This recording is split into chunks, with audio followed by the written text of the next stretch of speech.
charging. Oh yeah, sorry, there's the button. We've got to have the fail safe. Alright, this one. Yeah, Right, shalom, shalom. First, I'd like to give all praises unto Yahweh, by Hashem, Yahweh Shai, by Hashem Kafadash. And double honors to the apostles and elders of Great Millstone. And honors to you brothers out there in the highways and the byways, teaching this word in all sincerity and truth. And yeah, it's a spirit. Before, earlier today I did a live stream. Because you know you got this guy Vocab Malone and Dr. Brown teaming up together like it's the Avengers to come up against the Hebrew Israelites, even though both their doctrines are opposing to each other. Yeah. One is a Christian Zionist and the other one believes in replacement theology, which is opposing. But they team up together to come up against the 12 tribe sign, and you know, try and find ways to say that we're not the Israelites. You know, because they're part of one group called the Wicked. You know what I'm saying? That's why they can do that. They can come together and do that, you know? Yeah, Satan, man. Yeah, But at the end of the day, listen, we're justified by the words, man, by the Spirit, man. And ultimately by the coming of our Lord, Yahweh Shai HaMashiach. That's ultimately, we're going to be justified, man. And these men are going to be found to be liars. All right? But that's why you got to really study, and you really got to know your thing. Because if you don't know these scriptures and have the full understanding, these demons will come along and they're going to try and twist you around with their cunning words, and next thing you know, you're going to be in McDonald's eating a bacon sandwich, bacon Mac sandwich with Vocab Malone, talking shit, talking about how you used to be a Hebrew Israelite. And we don't want that now. So you got to study. The Bible says study to show yourself approved, right? Because these guys don't really know what the hell they're talking about, man. If you're learning the scriptures and the Spirit of the Lord is dealing with you, these guys can't shake your foundation. Okay, go on. Can I grab something quickly? Yeah, of course, man. That's what we're here to do. It's like from Isaiah 45, and let me get verse 16, right? They shall be ashamed and also confounded, all of them that shall go.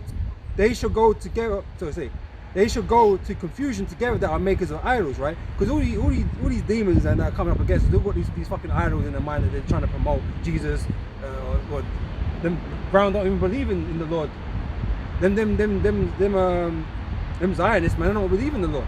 Or he hasn't even turned up He's yet. a so-called Christian Zionist. So it's a weird, goofy ideology. So they're like Christians, but they also still believe that the Jews are the chosen people and the Lord's still dealing with them. And then they believe that Israel's going to return to the land in sin and then repent later and all this bullshit that's not in the scriptures, man. But that's because they're Zionist shills. Them guys like Dr. Brown was set up by the Zionists to teach a doctrine to justify the wickedness that they're doing over there in the Middle East. That's all it is. Because these guys are actually murdering people in real life. And they're murdering it based upon the ideology that they have a divine right to that land. You know what I'm saying? So they have to justify it. So they set up guys like Dr. Brown to push that ideology. And that's why the majority of Christians in America turn a blind eye to all the wickedness that the state of Israel do. Because they're just like, well, they're God's chosen people, so you can't say nothing. That's their ideology, you know? So there is a plant, man. Yep. But we can't do nothing, bro. We just can't even talk. Listen, you fart in the elevator, them are onto your case, man. Says, verily thou art a God that hidest thyself, O God of Israel, the Savior. In verse 17 it says, but Israel shall be saved in the Lord with an everlasting salvation. Ye shall not be ashamed nor confounded woe without end. That's ultimately, whether these guys believe or not, is insignificant. Because it's not in their interest to believe. It's not in the interest of a devil to believe the truth. It's not in Vocab Malone's interest to be like, oh yeah, you know what, yeah, right. You were right on that. Nah, his narrative and his lies is in his interest. So ultimately, when it comes to these Edomites and these devils, if you think you're going to convince them to the degree where they're just going to bow down and say, okay, yeah, I'll give up, and you're the chosen ones. Nah, they ain't going to do that. They're gonna when you say what you say, it's going to cut them, but they're gonna push that to the side. Their heart's going to be hardened. And their heart's going to be hardened, man. Exactly. That's the perfect. Their heart is going to be hardened. Because realistically, how much madness has Volker Malone said over the years that we've come and just cut it up with the scriptures, and they still ignore it and just come back with something else? Well, this is how many walls have we hit them with that Volker got to do another turn and find somewhere else to come around? Like, he's had to adjust his doctrine so much just because he's dealing with the Hebrew Israelites, man. Because his doctrine is not soundproof. It can't be It's done. not soundproof. But he has a narrative, and his narrative is based around. We don't hit walls. We can't be the chosen people of the Most High. Yeah. That's why he's trying to go against the 12 tribe sign and all this, that, and the other. That's all right. Go on. Yeah. So the point we're saying, like, because we're saying, we're the ones that are not gonna be confounded. You're gonna be confounded in the end. Because the Lord is gonna open everything up, man. Everything's gonna be revealed to what the truth is. What the chariots, as I was saying in the video earlier, when the Lord comes and we're actually delivered, that's when these scoffers and scorners and these heathens are going to be in the state of belief, because they're not going to have no choice but to believe. They're not going to have no argument. What's your argument going to be then?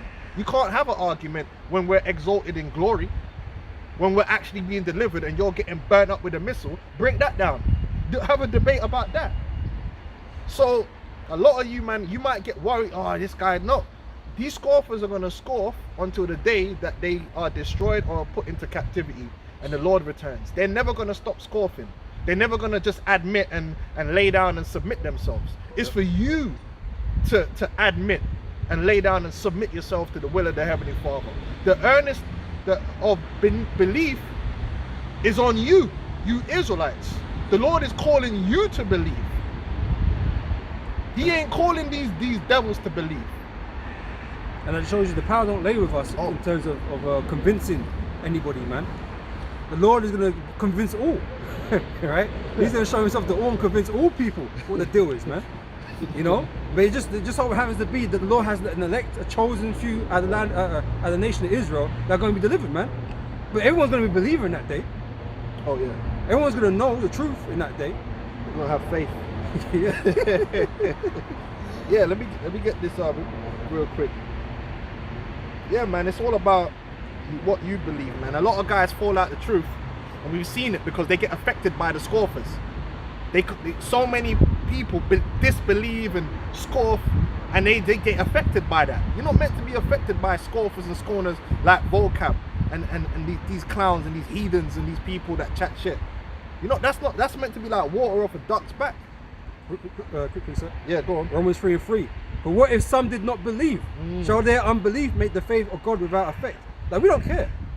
It's not for us to care about you, man. You know what I'm saying? We're not here to if you can't be helped, Lord ain't waking you up. We ain't gonna worry about that. Not you personally, no. You know what I'm saying? We're not gonna worry about that, man, because we got a job to do. We're here for the elect's sake. Now we might combat with you for the purpose of edification, and that's why we really mention Volcab Malone. It's to edify the elect. It's not to edify him. Bring him in. Yeah, to bring him in or convince him, because he's not gonna be convinced. He can't be, because if he was to be convinced, he'll probably self-delete. If he actually believed what we believed wholeheartedly, knowing that he's the Edomite, he would self-delete, man. He would find the nearest train or bridge and just end it. They all would. What would be the point? This is the book of Thessalonians 2:13. It says, but we are bound to give thanks always to God for you, brethren, beloved of the Lord, because God hath from the beginning chosen you to salvation through sanctification of the Spirit and belief of the truth. So there's certain men, right, that are of the elect of Israel, right? You have to be an Israelite of the seed, not transnational, not your Edomite, but you want the Israelite pronouns. It doesn't work. It doesn't work like that. Where it has to be. Yeah. And there ain't no DNA proof of all of that, man. Yeah, it ain't by DNA. Because you're talking about first century, Dr. Brown talking about first century Jews or whatever, man. That's too recent, man. Like, do you have any stock going back to, like I said, the patriarchs? No, you don't. No one does. And that's why this can't be done. This can't be done by DNA. It's done through the Spirit. And how are we meant to verify that? Because we don't trust you. You're the devil that the Bible speaks of. We see what you did in World War II, how your propaganda and lies. You know what I mean? I don't really want to go into that, because you man can't handle it. You guys will take the video down. Yeah? because you're not allowed to deny. Yeah. But why should we trust you and your little laboratories to a degree? You're not the Israelites that the Bible speaks of, because you don't fit the Israelites, man. You're not special people. You don't fit nothing that the Bible. The main test is, what does the Bible characterize and say about the Israelites? Your people, you don't fit that in any way, shape or form. You don't fit the curses that the Bible speak of. You don't fit none of the prophecies that the Bible speak of. All right. Yeah, you think forcing your way into a lie, makes you fulfill the prophecy. That's not how it works, man. I was bringing that the other day because I went into that a little bit. In Deuteronomy 28:68 it says, no man shall buy you, no man shall help you, right? And these nations are not meant to be looking to help us, man. No. But you got helped by the British. Well, they said the UN accepted them, yeah, and the British handed it over to you. Which rarely, the British handed it over to you because you ran Britain. You run Britain. The Lionel Rothschild. Yeah, the Rothschild. In the Balfour. But that's not meant to be happening, because the nations are not meant to care about us. You see what I'm saying? So why did you get all this help to get a land that? Because they're protected by Babylon. They're protected by NATO. Yep. They got an alliance with them through America, man. So is what it is. But we're gonna keep bringing out the prophecies and the precepts. Yep. Got more on that? Verse 4 says, God forbid, yea, let God be true, but every man a liar, as it is written, that thou mightest be justified in thy sayings and mightest overcome when thou art judged. Yeah, so for what if these guys, that Vocab and Malone and these guys don't believe? What matters is the belief of the elect, the sanctification. And as we read just now, the Lord has selected that certain Israelites were going to believe in these last days, man. They were going to be sanctified, made holy by their belief, by their faith in this truth. Those dry bones coming back, having breath, breathed into them, man, and skin laid upon them. Yep. And the part of that is the 12 tribe sign. The 12 tribe sign is accurate. You can't tell me Issachar ain't Issachar. Everybody knows about Issachar being a burden, ass crouched between two burdens. Because Issachar's known for working. That's a running joke. Everybody knows about Issachar and their 3 jobs.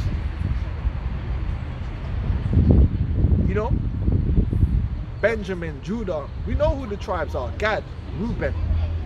And they're historical on outside even the Bible. They're secular sources. He said the Levites didn't know they were Levites.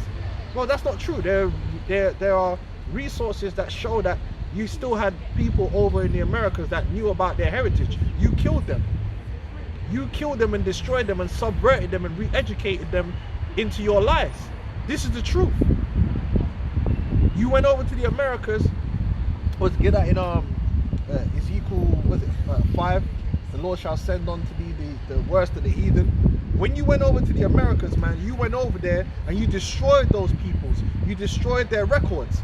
What did they have to admit? They said that they lied and said Gad didn't do no farming, and Gad never had no written records.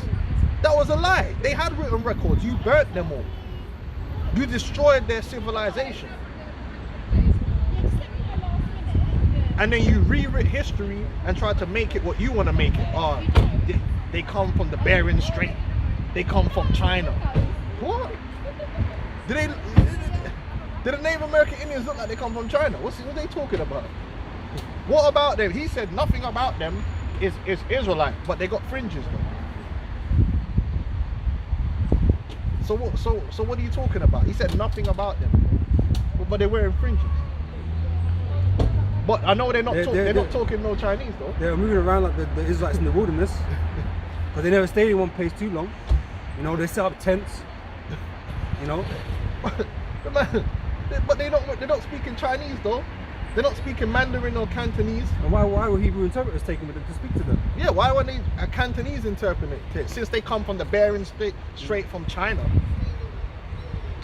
It's bullshit, man.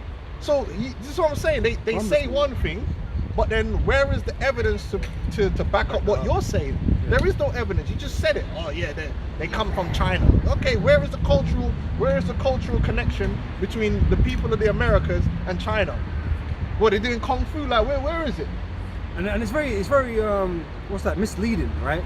Because all nations at the beginning of the Middle East. What they call the Middle East. Yeah, yeah, It was yeah. all close. That's another thing. So He what said they- they're not from the Middle East. But all people from the Middle East, you know.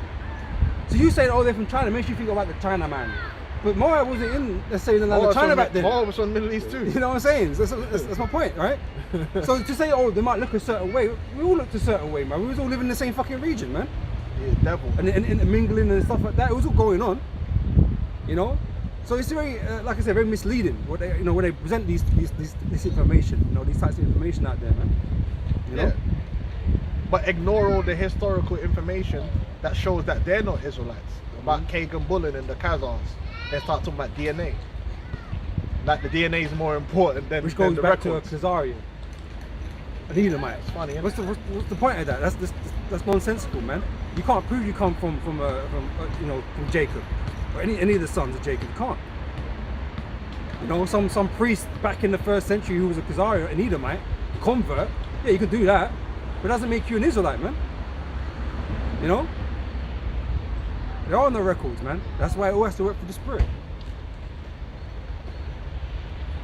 You got Ezekiel, right? Yeah, let's get Ezekiel. Yeah, 7. good. Yeah, 7. Yeah. So yeah, it's where'd it go? Yeah, Esau went over there and messed our people up, man. Re-educated them. They took Gad, put them in them special schools, destroyed our people, man. So what do you expect? I'll read up a little bit. Right, so I'll just read from verse 21 here, right? So now I will give it into the hands of the strangers for a prey, and to the wicked of the earth for a spoil, and they shall pollute it. My face would I turn also from them, and they shall pollute my secret place, for the robbers shall enter into it and defile it.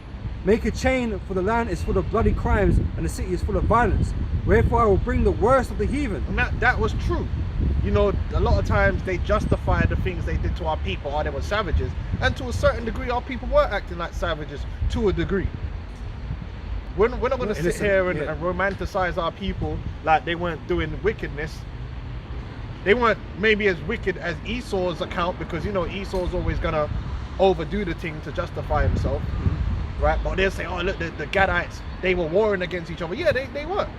They were warring, and that's why the Lord sent upon them the worst of the heathen, which is you. He sent you upon us to be a punishment unto our people, man. So we're not going to sit here and romanticize it like the Aztecs and that weren't doing madness to each other. And yeah, of course, For sure. they're still doing it. We went on even before then with the Israelites. And we can't say just because that was happening that, you know, these are not Israelites or they're not worthy or whatever. The Lord decided whether they were worthy or not. The Lord chose them, and the Lord chooses to punish them how He pleases to punish them. You know, but we know it's not a punishment to destruction. We know that's not what it is. It's just it's for chastisement, man. You know, that's why the Lord always left a remnant. You know. It says, so wherefore I will bring the worst of the heathen, and they shall possess their houses. That's you. You Edomites are the worst of the heathen. You're the savage, man. And that's what makes this whole thing a joke. Because here it is, these guys are turning around and trying to ride out on some holier than thou high horse, trying to demonize us as being evil and wicked, even though among our people, we're telling our people, don't murder, don't do drugs. You know what I mean? We're telling our people to keep the laws, and they try and put us down for that. We're telling our people, don't murder, don't steal. And they're trying to somehow a bad thing. And somehow we're bad, wicked and evil. You know. But look how you Your establish favorite rapper can yourself. say fuck this, fuck that. Yeah, they fuck don't this say nothing dude. about them. You know what I'm saying? And look how you gained control over the Americas, to the point where your own Catholic Church had to issue an apology. Oh yeah, we're sorry for raping and robbing you and taking everything you got and leaving you in abject poverty. And then the policies of your Christian government, because all your presidents are voted in by so-called Christians, and they look to get the so-called Christian vote, the Bible Belt. Conservative presidents, George Bush, voted in by conservative Christians. Yeah, and what do? They go into these other countries, the Americas and that, and destroy them. Right, their companies go and destroy them. There's nothing they do that is fair. The way the Bible says, love worketh no ill to his neighbor. Your companies and your corporations and your government is working ill to the people down there in the Americas. And that's causing a lot of the people to leave where they are and have to flee up into America because you've destabilized their country, man. But you ain't got nothing to say about that. You're quiet with all this death and destruction that your leaders and your organizations are causing, but all your eyes is on us. Why are you not standing up against that? Because you don't care, you just want to rap. If we weren't here, you wouldn't be saying nothing against all that. You ain't saying nothing against all them children that the Catholic Church have been molesting all these years, man. And it's not just the Catholic Church. All these church denominations are rife with criminality, with corruption, criminality, child trafficking, prostitution, you name it. All these Christian organizations are rife with it. You ain't got nothing to say, but the Hebrew Israelites, we're the worst. And then as soon as one guy who knows a guy who knows a guy who knows a guy who knows an Israelite does anything untoward, you're quick to jump on it and try and demonize everyone. It's disgusting, man. Couple of precepts. You are the worst of the heathen. You Edomites, man. Couple of precepts. Yep. Galatians 4:16. Am I therefore become your enemy because I tell you the truth? And this is the thing. The Yahushua came with the truth, and they hated him. It's the same. We're in the same predicament, same position, man. Brokat can talk to whoever he wants, man. No, ain't no trouble in him. Only we get on him for his incorrect doctrine. Yeah, we're saying you're the enemy. What do you want us to say? Yeah, you ain't gonna like it, but so what? You're the enemy that the Bible's. We're letting our people know that you Edomites are the enemy. That is important information for our people to understand and know. That when you see these devils, the Bible tells you never trust thine enemy, man. That's knowledge. We can't say nothing else. We can't say, oh yeah, they're all right. We can't, because you seek to destroy our people constantly. At every turn, everything you do is to our destruction. You set up false leaders, control opposition to turn around and subvert and destroy our people. That is your history, and you're still doing it to this very day. Deep levels. The Black Boule, that's still going on. That never stopped. So what do you want us to do? We got to speak the truth. We got to expose the devil. we got to. It's a commandment. It's a commandment. We have to do it. We're not going to come and tell our people nothing. So that's why when we bring out Deuteronomy 28 and 68, he don't like it. But it's just the truth. The Lord said we shall go into captivity. We go into Egypt away by ships, man. And there we shall be sold unto our enemies for bondman and bondwoman, and no man shall buy you. And that is the truth. We've been sold unto our enemies, which is you Edomites. Well, this is what I was going to say, man, because this term enemy, because it's mentioned a lot of times in the Bible, man. What does the enemies mean? In that scripture, it means the nations. Because that's where we're scattered across, right? It's not someone that just I don't get on with. No. That's not what it's talking about. It's not an individual level, right? You might have issues with an individual person, have an enemy in that sense, but when the Lord is stating these things, he's talking about the nations, man. You other nations, and not Japan and Britain. No, biblical nations.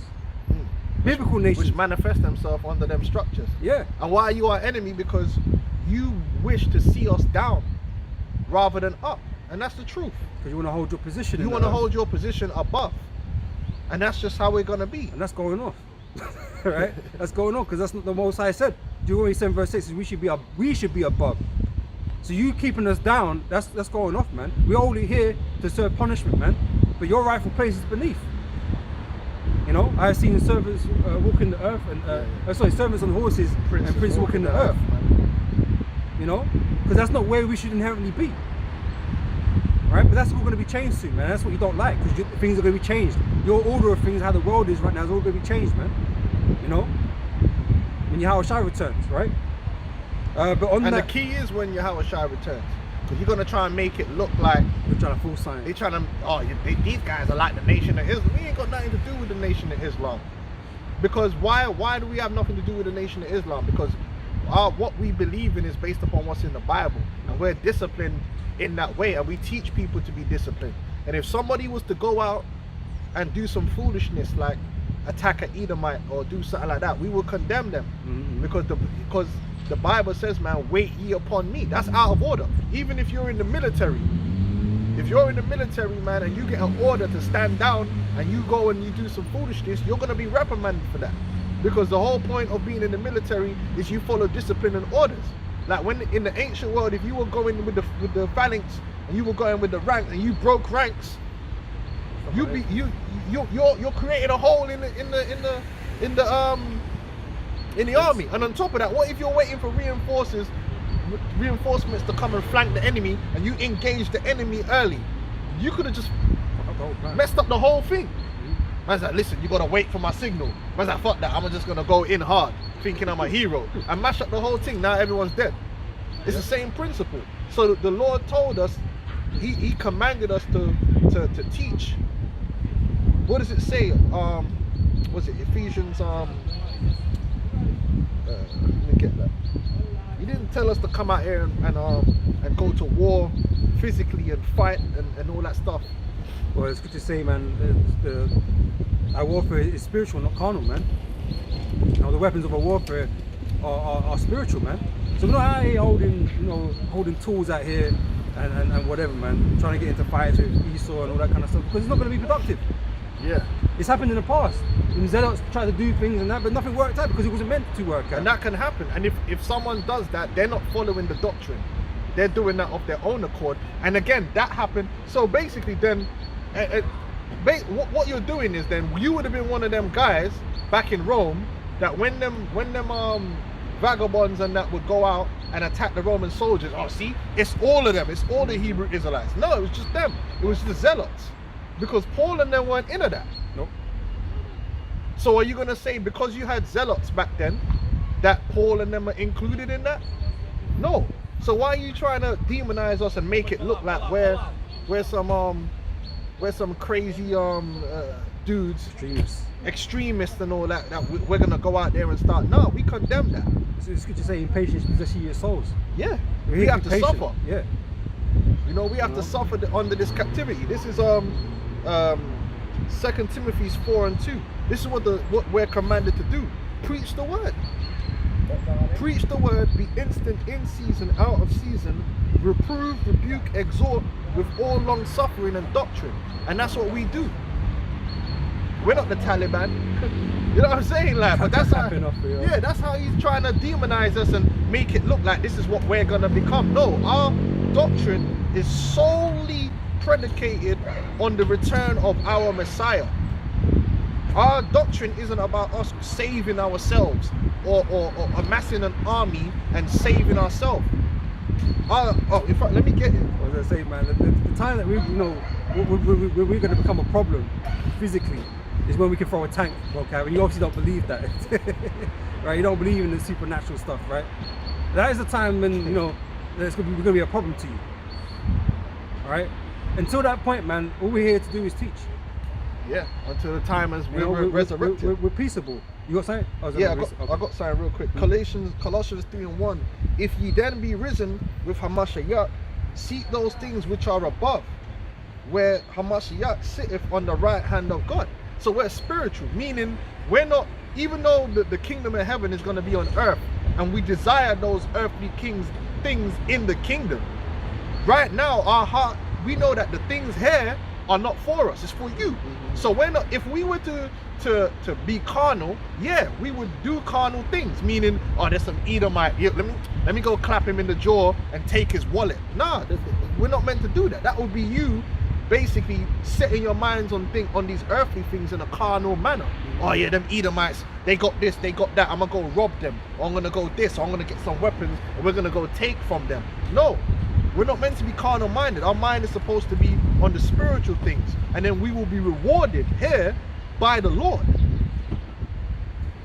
So we lay up our treasures in heaven. That's what it says. If ye be risen with Hamashiach, seek those things which are above, where Hamashiach sitteth on the right hand of God. Set your affection on things above, not on things on the earth. So we're not carnally minded like a lot of our people are carnally minded. That's why they go out there, they want to live a certain lifestyle. Yeah, so they want to be balling. So they think, yeah, the way I'm going to do that is I'm going to go rob and kill and steal, because they want the carnal things. And that's not our mindset. That's not supposed to be our mindset, that we're so envious and greedy of the carnal things that we're willing to now go against the Lord and go against what the Lord's commandment is. Yeah, you know, we don't want these things. We don't want these things that these other people got. Man. We want to be on a chariot. That's where we want to be at, man. And that's a spiritual thing, man. That's faith.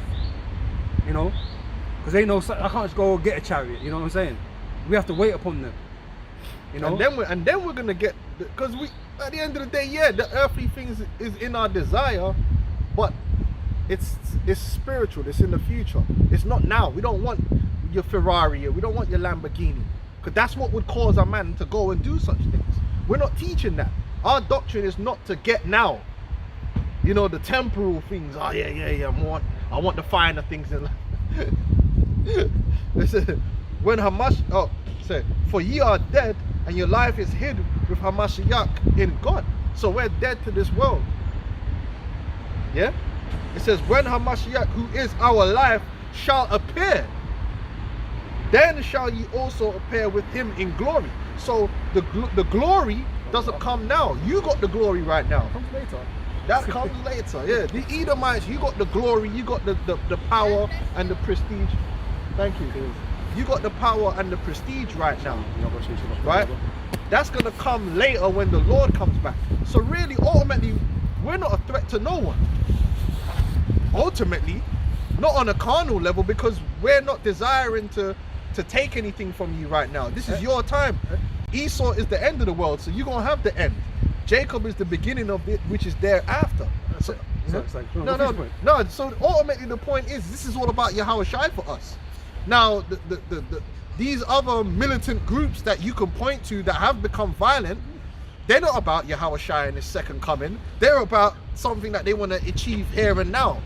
That's what that's why they're going to do. You look at any group that's being militant, that's because they're aiming to achieve something without Yahweh Shai. They're aiming to achieve something now. That's why they're doing what they're doing. We ain't trying to achieve nothing now but preach the word. Our kingdom is with the Lord. That's why we preach him. Simple as that. So how are we a threat? How are we like the you know, we ain't the Black Panthers.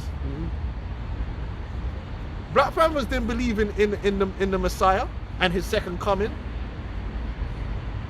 You don't believe in the Messiah and his second coming either, because all you did was use the sword to establish your kingdom right now here on earth.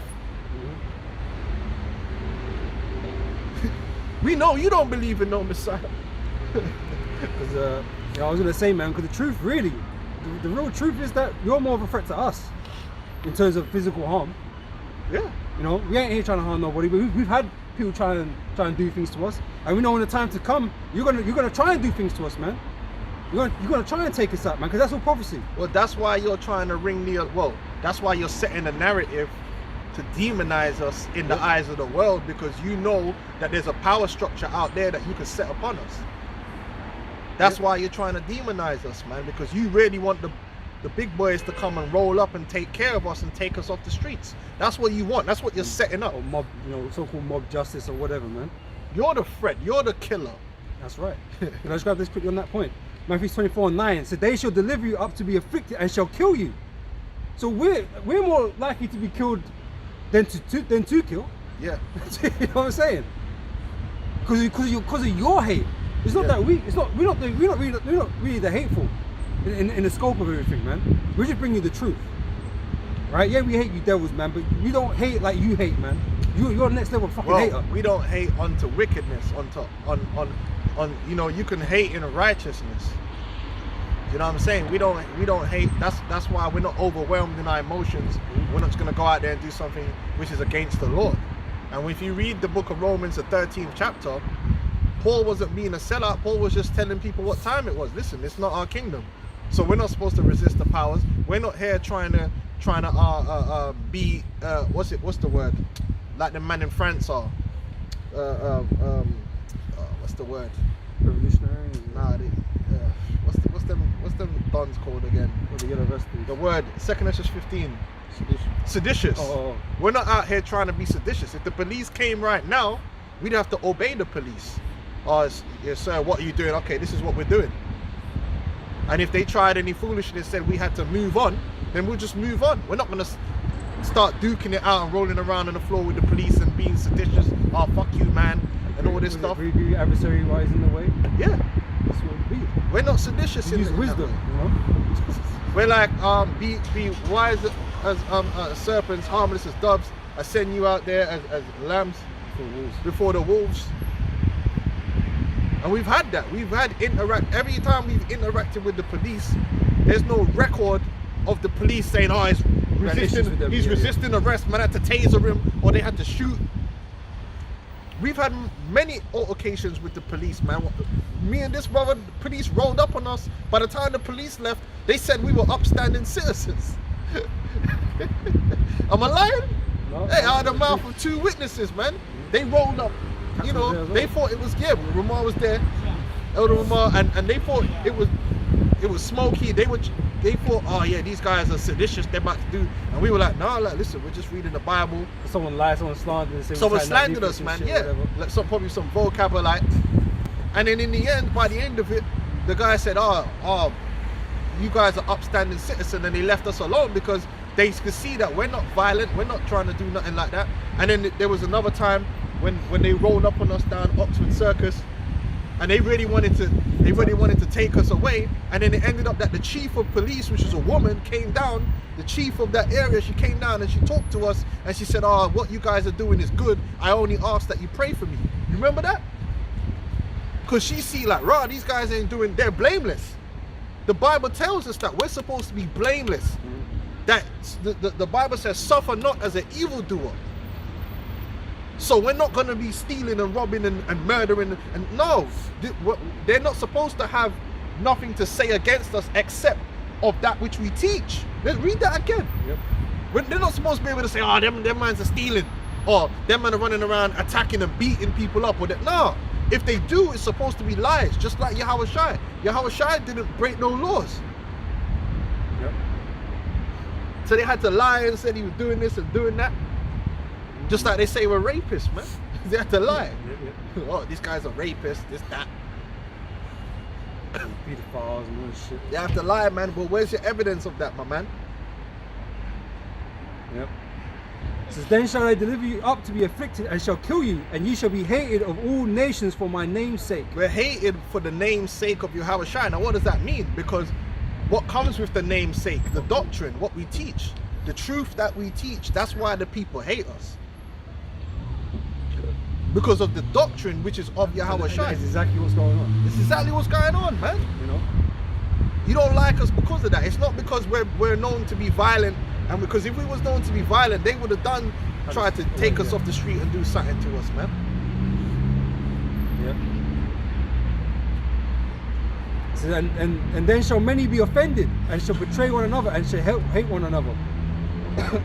Right. So yeah, that hatred is going to come upon us, man. You're going to be trying to do us harm, man. It's really the other way around. So until the Yahweh Shai comes, man, we ain't here to be, rolling around the mud with you, man. That's not what we're here to do. You know?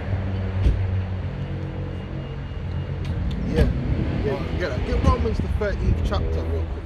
Yeah, go on. It's the book of Isaiah 51 and 14.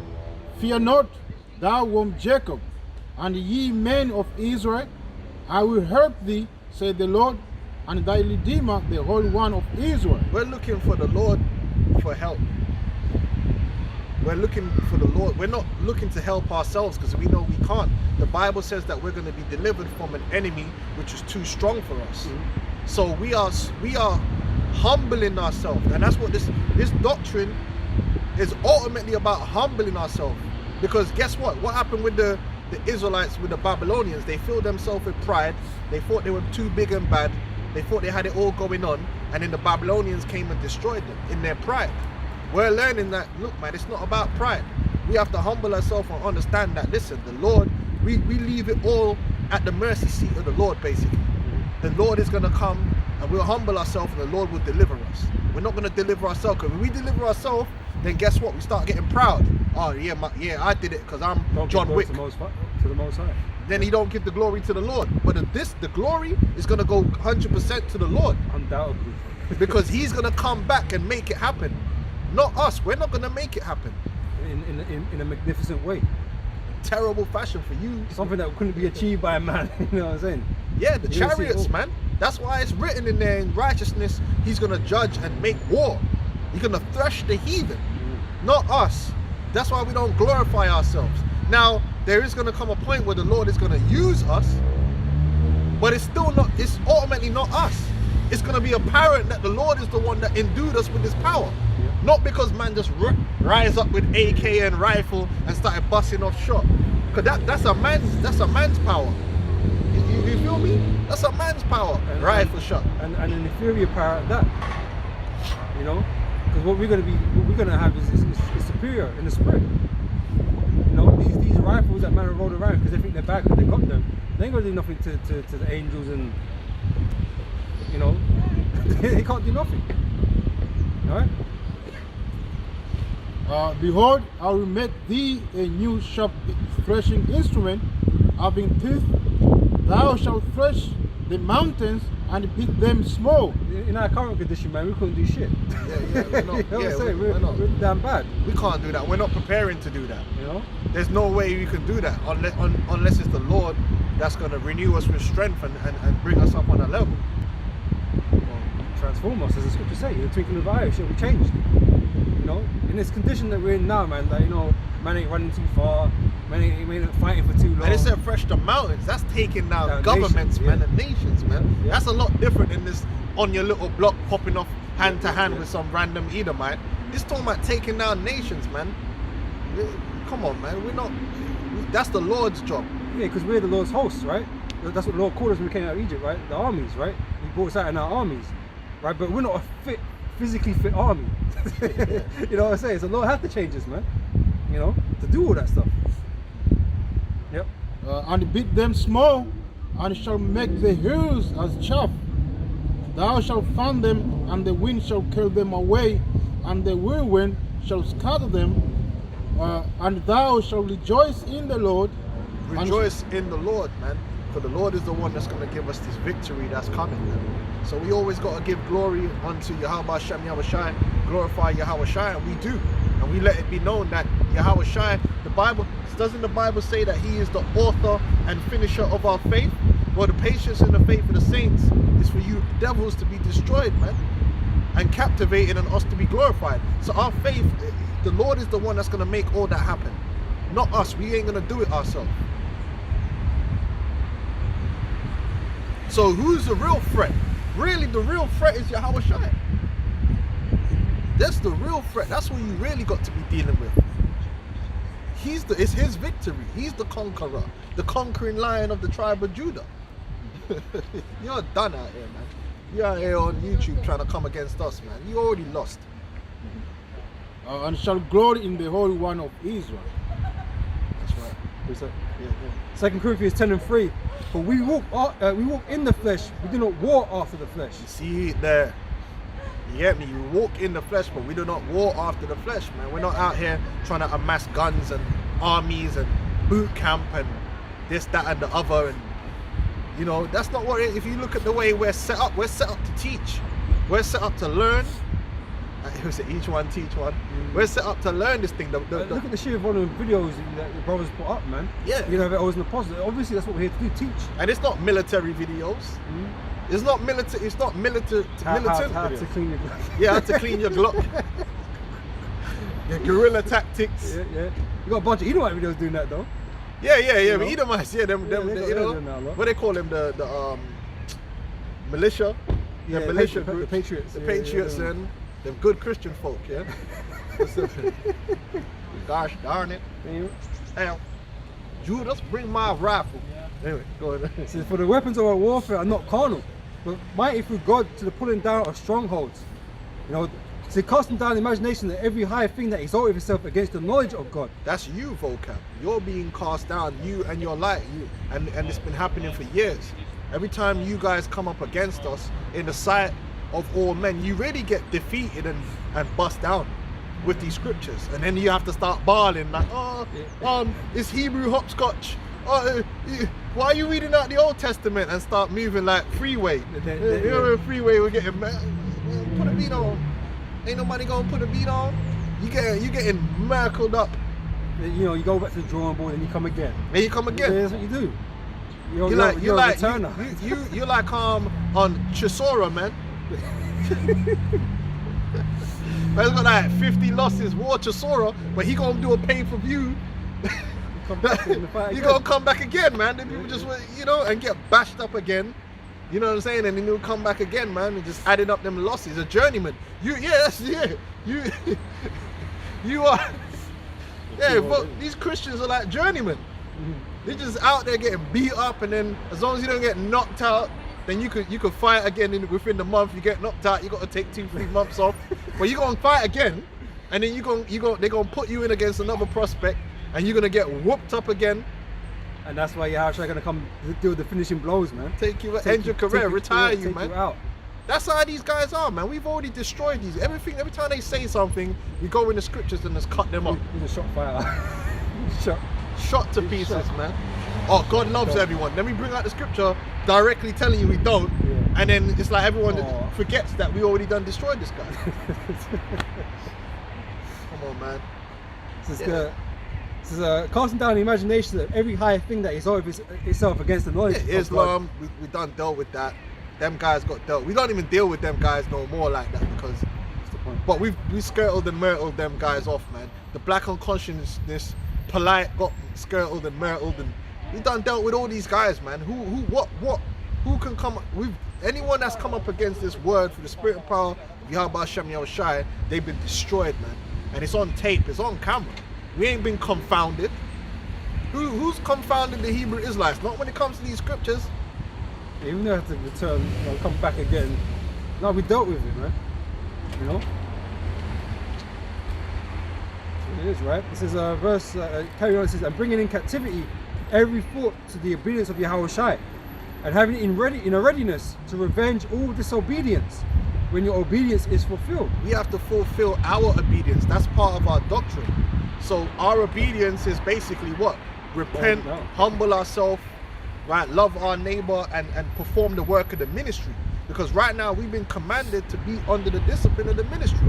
That's why it says the Lord have sent some teachers, some evangelists, you know, some prophets. I'm just, you know, remembering it off the top of my head. For what? For the edification of the saints, man.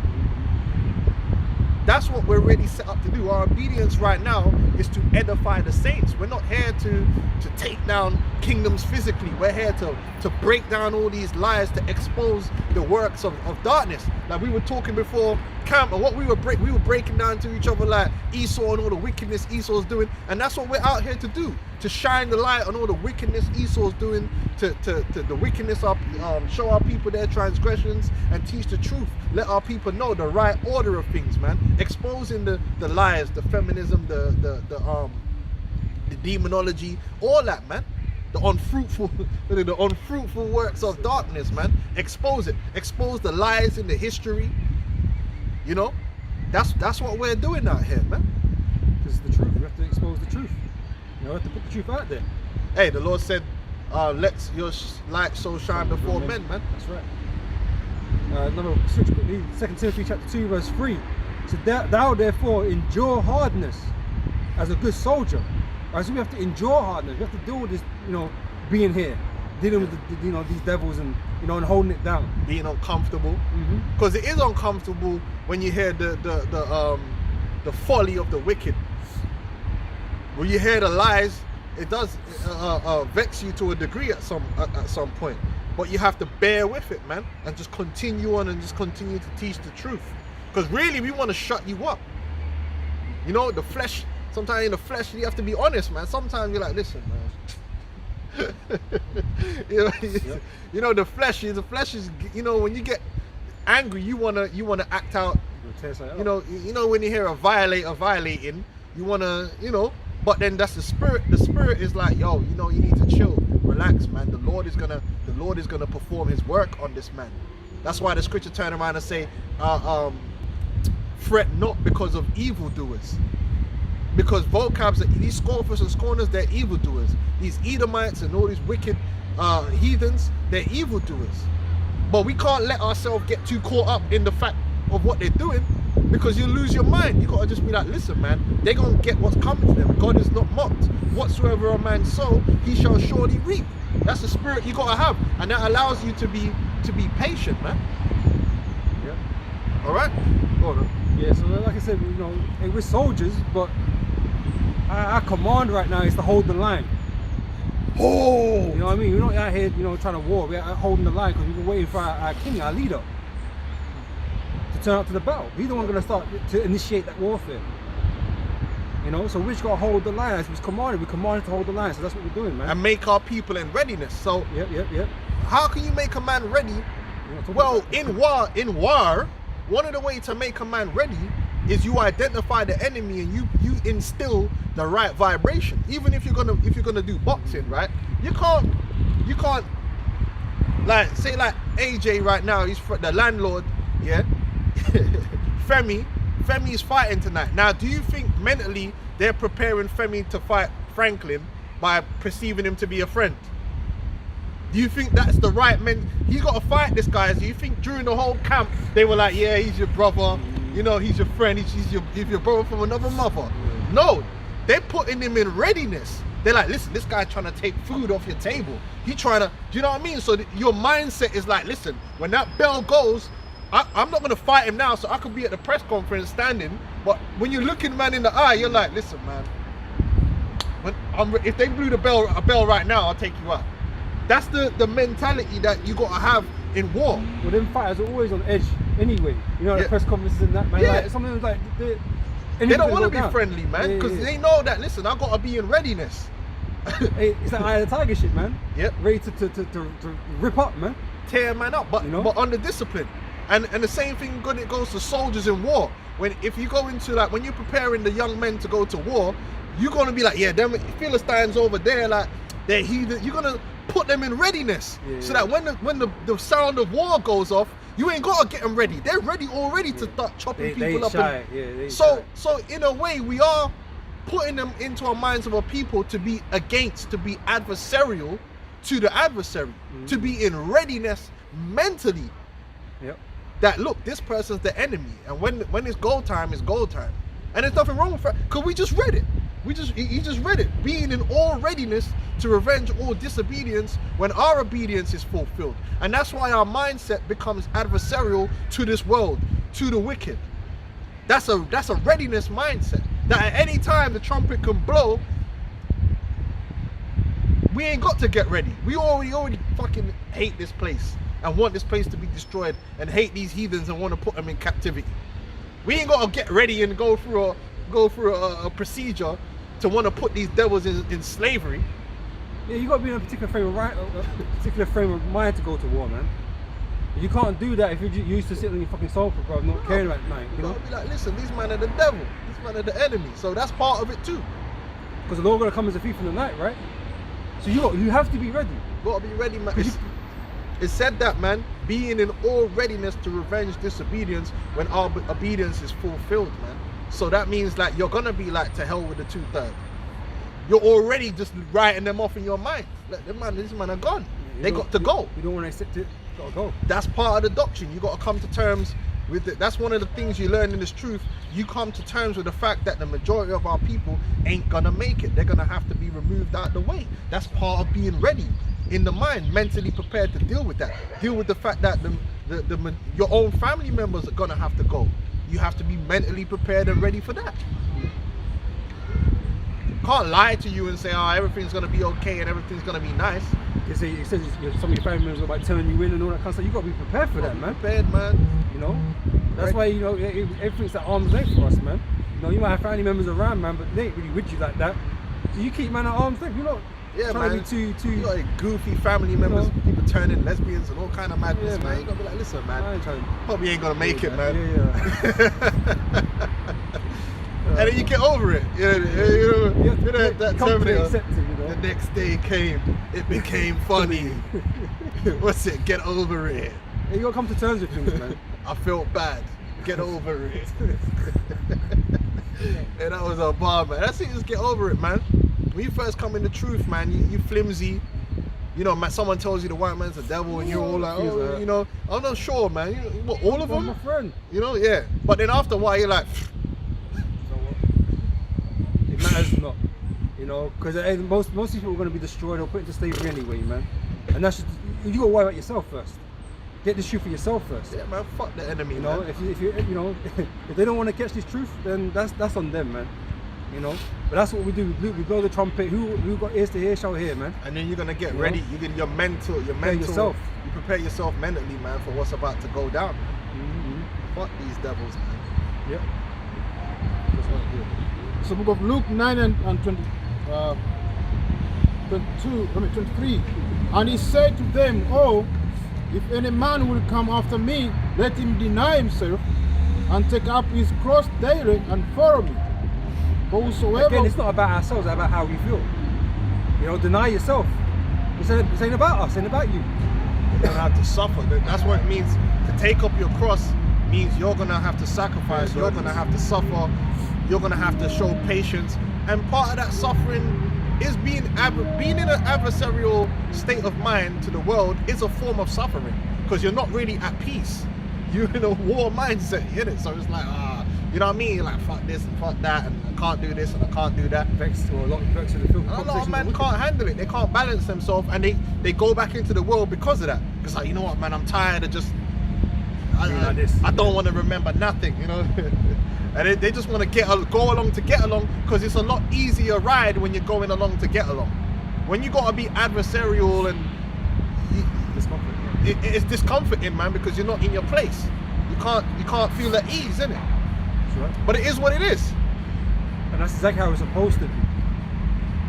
You know, Now, this place is not our rest. It's exactly It's how it's not a supposed rest. to be. In the kingdom, we're not going to feel like that, because everything around us is going to be right. Yeah, So yeah. you're not going to be in that adversarial mindset 24/7, because you turn on the TV, it's madness, man. You can't even watch a program. Guarantee like 15 minutes into the program, you're going to see something that just vexes you. You're just like, oh, fuck this, man. Be a butty man thing, them man, there or some madness, some feminism or some shit, yeah. And you're just like, man, fuck this, man. Or you go to work and you go in the classroom with a bunch of butty boys or something like, and you know what I mean? Or some heathen. Like in work the other day, this guy was bragging about how he'll eat anything, you know what I mean? And I was just thinking, man, you fucking, and it was a Jake as well. And I was just sitting there, and he don't know what I'm thinking, but in my mind I was thinking, you motherfucker, wicked, blood. Like, what's wrong with you? And then he had the nerve to say, oh, you know what he said? He said, oh, God put it. He had the nerve. He had the nerve to mention the Most High. He said, oh, if God didn't want us to eat it, he wouldn't have put it here. And I was biting my tongue, because you know what, you know you're at work, innit? So you can't go into full prophet mode and be like, yo, blood, Leviticus fucking 13. Swines flesh. You know what I mean? Let's start. Listen, what I said to him, what I did say was, depends on what God you're. I don't know. It depends on what God you're talking about. I kind of threw it out there because I wanted You had to say I something, wanted to yeah. gauge where he was coming from, because I would have been like, oh, because Nah, it man, can't be the that's Bible that man are talking about, because you do know there's dietary laws, right? You can't just throw it out there because God made it that you could eat it. And this is what I hate about fucking people and Christians. Like they say some of the most bogus shit, man. Some bogus- ignorant shit. Yeah, it was They've mad. never read the Bible in their life, already. You know what I'm saying? But It's just I like, was what? suffering. Yeah, of course. In that situation, I was suffering. Yeah. Because I had to sit there and just Listen to this not man. say nothing and listen to this man chatting shit. And I'm just thinking to myself, brother, like, you going off. You're going all the way Yeah, off. yeah.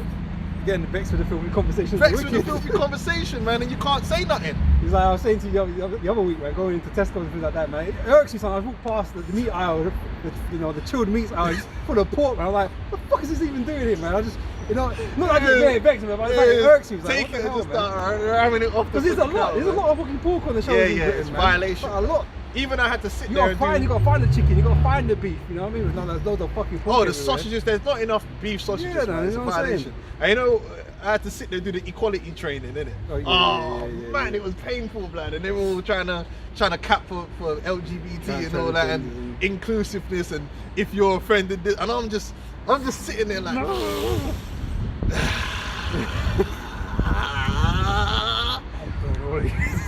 but hey, you know, we got through it, and you know, Yeah. they're gonna pay me, you know. God, It's like enduring, man. to enjoy. Yeah. Torturing, blood. You know. That's alright. open to watch this shit. Anyway, go on now. But yeah, man, Sufferings. it's that's part of it, man. For whosoever will save his life shall lose it, but whosoever will lose his life for my sake, the same shall save it. That's right, man. You got, like I said it before, you got to deny yourself. You got to deny this world and the things of this world in order to retain your faith, man, and walk on this path, man. There's a lot of things that you could have done, but you sacrificed that avenue to do this thing. Like, we come out here every Saturday and teach, we study. That's time is money, man. That's time that we could have spent doing other things in our lives. But we didn't, because this is what we've decided to do, man. And that's a sacrifice. You know? Is that it on that? Yeah. You got Romans? Yeah, Okay. yeah. It's Romans 13 from the top, yeah? Yeah. It says Romans 13:1 says, let every soul be subject unto the higher powers. For there is no power but of God. The powers that be are ordained of God. Now, see, that's Paul spitting higher spiritual understanding, because we know that Esau, Edom, the Bible says the earth was given into the hand of the wicked. The Bible also tells you that the rod of the wicked shall not rest upon the lot of the righteous, lest the righteous put forth their hand to iniquity. So we have a deeper understanding of the reason why the devil himself is in rulership over us, because it's the Lord that put him into that rulership. It's not because he's white and he's got superior intellect and alien technology or whatever this book or whatever these men want to program into our minds to think. Ultimately, the reason why our enemy Esau, Edom, has power over us is because the Most High gave him that. It's okay. The Most High gave him that power. In fact, hold that. Get Isaiah 42. And only really, consequently, because the children of Israel effed up. Because we broke the laws. Yeah, that's the only reason why your nation was put above us. So we have to understand that this is part of the Most High's will and his plan. It's punishment is chastisement. It's punishment and it's chastisement. And the same way he set up for us to be in this, he set up a way for us to come out. But it's by his will, on his timing, and not on our own timing. Yep. So we got to go in accordance to what the Lord's dealing with. And so the higher level of understanding is, yeah, we're in captivity and it sucks.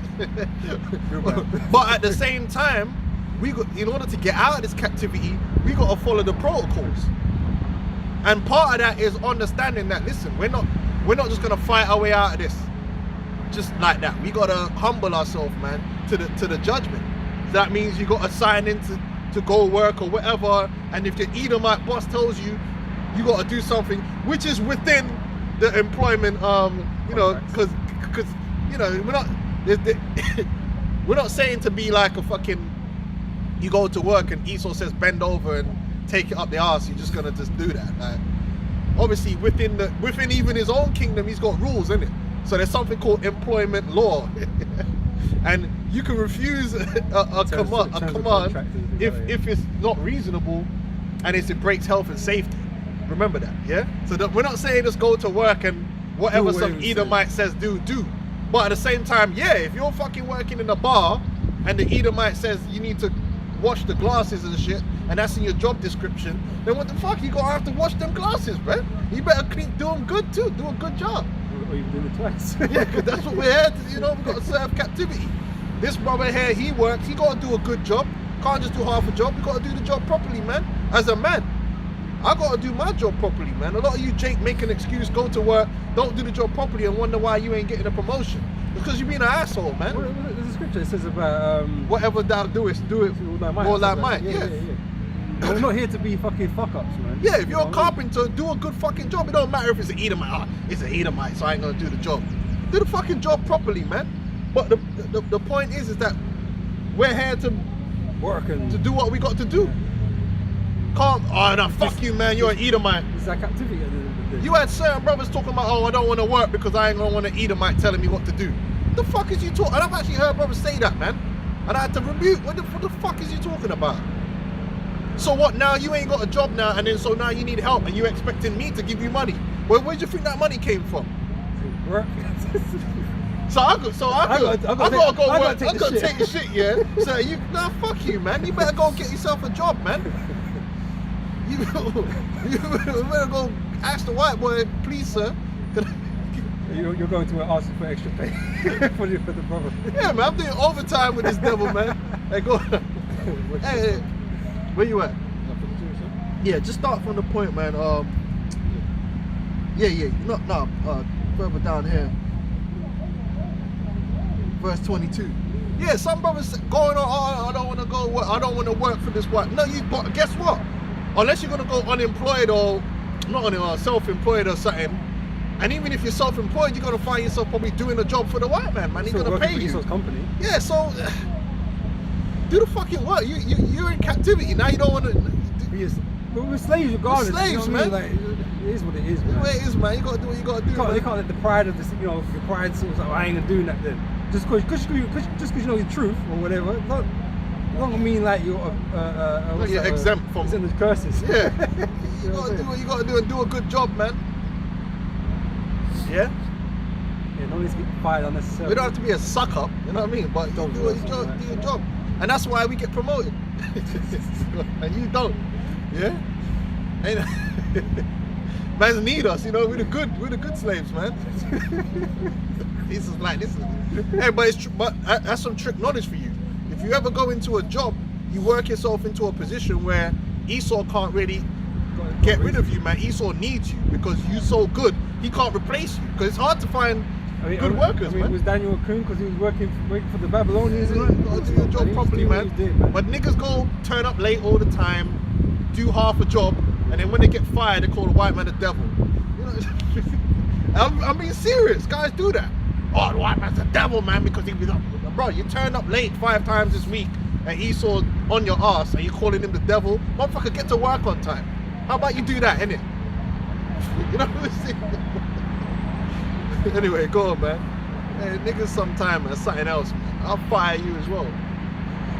So book of Isaiah 42 and 22. But this is a people loved and spoiled. They are all of them snare in oars, and they are hid in the prison houses. They are for a prey, and none delivereth, for a spoil, and none says restore. Yeah, go on. Who among you will give ear to this? Who will hearken and hear for the time to come? Who gave Jacob for a spoil and Israel to the robbers? Did not the Lord, he against whom we have sinned? Right. For they would not walk in his ways, neither were they obedient unto his law. Therefore he has poured upon him the fuel of his hunger and the strength of battle, and it has set him on fire round about.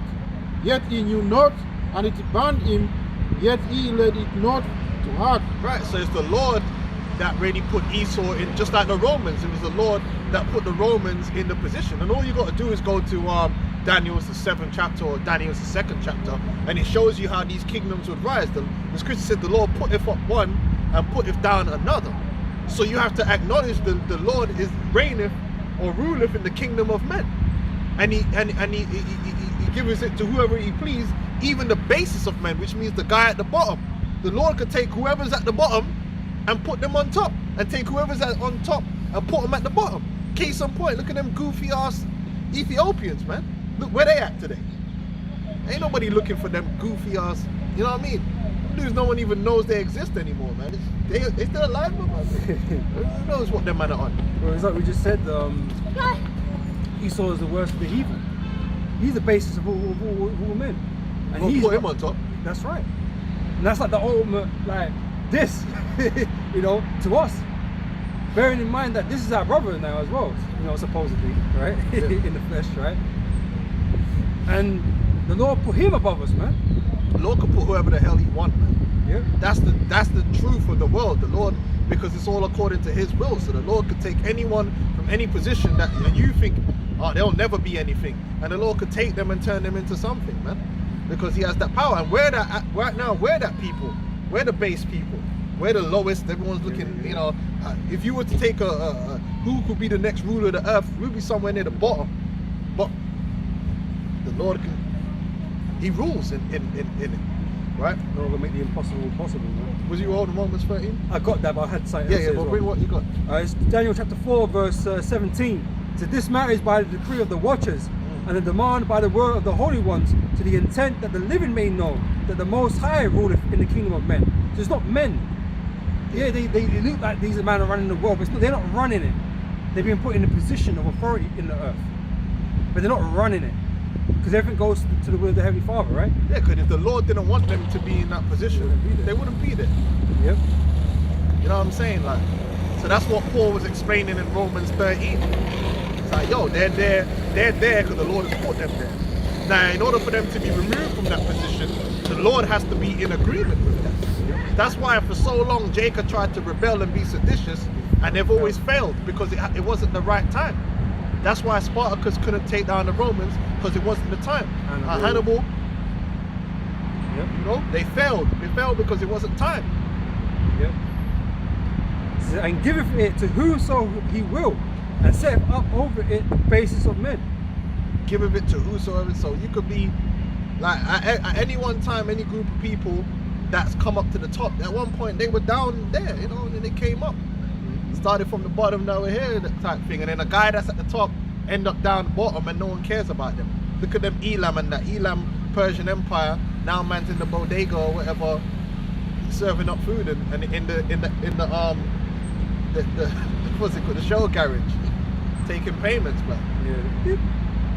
I bet it's you know, and it's gonna be no different with Esau, man. You know, Revelation 12:12 said, you know, he had but a short time. yeah, man. So he knows his time's running out, because he's been on top for a while. Yep. You know? And he's trying to fight that off. He's thinking he's fighting it off. But he's just running into it. Can't, man. He's running into his destruction, man. When Yahweh Shai comes, that's it for you. It's a wrap. Yep. It's over. Yeah, go on. So book of 2 Samuel 2 from 6. The Lord kills us and he makes us alive. He brings us down to the grave and he brings us up. The Lord makes us poor and he makes us rich. He brings us low and he lifts us up. He lifts us up, the poor out of the dust, and lifts us up, the beggar, from dunghill, to set them among princes, and to make them inherit the throne of the glory. Yeah, like the Lord could do that, man. You know, so when you look at Esau, even on the left-hand side, the Lord raised Esau up, man, and made him rich beyond anything that his forefathers had. You feel me? The Lord raised him up, but you see, the problem with how he raised up Esau, it was on the left-hand side. Now, when the Lord raises us up, it's going to be on the right-hand side in righteousness, so there's going to be no curse attached. But the Lord raised up Esau, man, and made him rich, but Esau's gassed. He's thinking he did it of himself, and he don't realize that he going to have to pay for the way that he was blessed. He going to have to pay for that. Is that your name? For the pillars of the earth are the Lord, and he has set the word upon them. That's right. Everything is of the Lord, and he controls everything, man. But they don't want our people to understand that. Volkov don't want our people to have that understanding that, listen, we're the Israelites, and the reasoning for why we're in the condition we're in, and why Esau's in, he just wants us to believe that Esau's just superior. And that's the end of it. Forget about nations and curses and prophecies. Listen, boy, This is just our place. you just This is black your place. and we're Yeah. white and we're better than you. And we're gonna be here forever. We're doing the same shit. You're not an Israelite, you're just black. You're an African, or, you know what I mean? You don't lie, man. Look, man, we're trying to give our people the understanding. Like, look, man, you're not in an inferior position because you are inferior.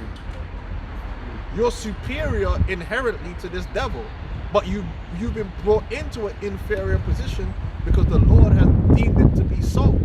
But the same Lord that did that can turn around and will turn around and put you in the superior position according to prophecy. You just have to believe, man, and have faith. That's it. And this devil's gonna go back down into inferiority, which is where he belongs. And obscurity. Get cancelled, man. Yeah, because it's gonna be like that, man.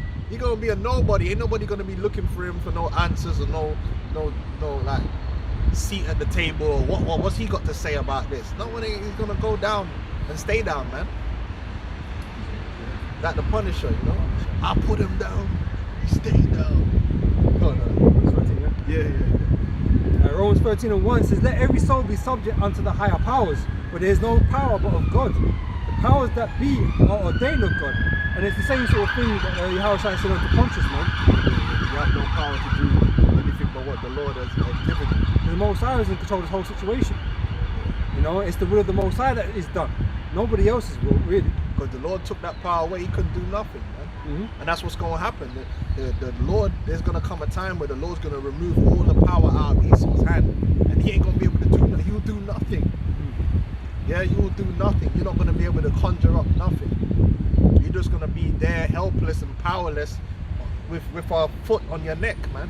And what are you going to say? You can't do nothing because the Lord has given you into our hand to become a prey. Just a quick one. Simple as that. But right now we're in that position and that condition. But the Lord has made it where one thing you don't have power to do right now is stop this ministry. You can't do it.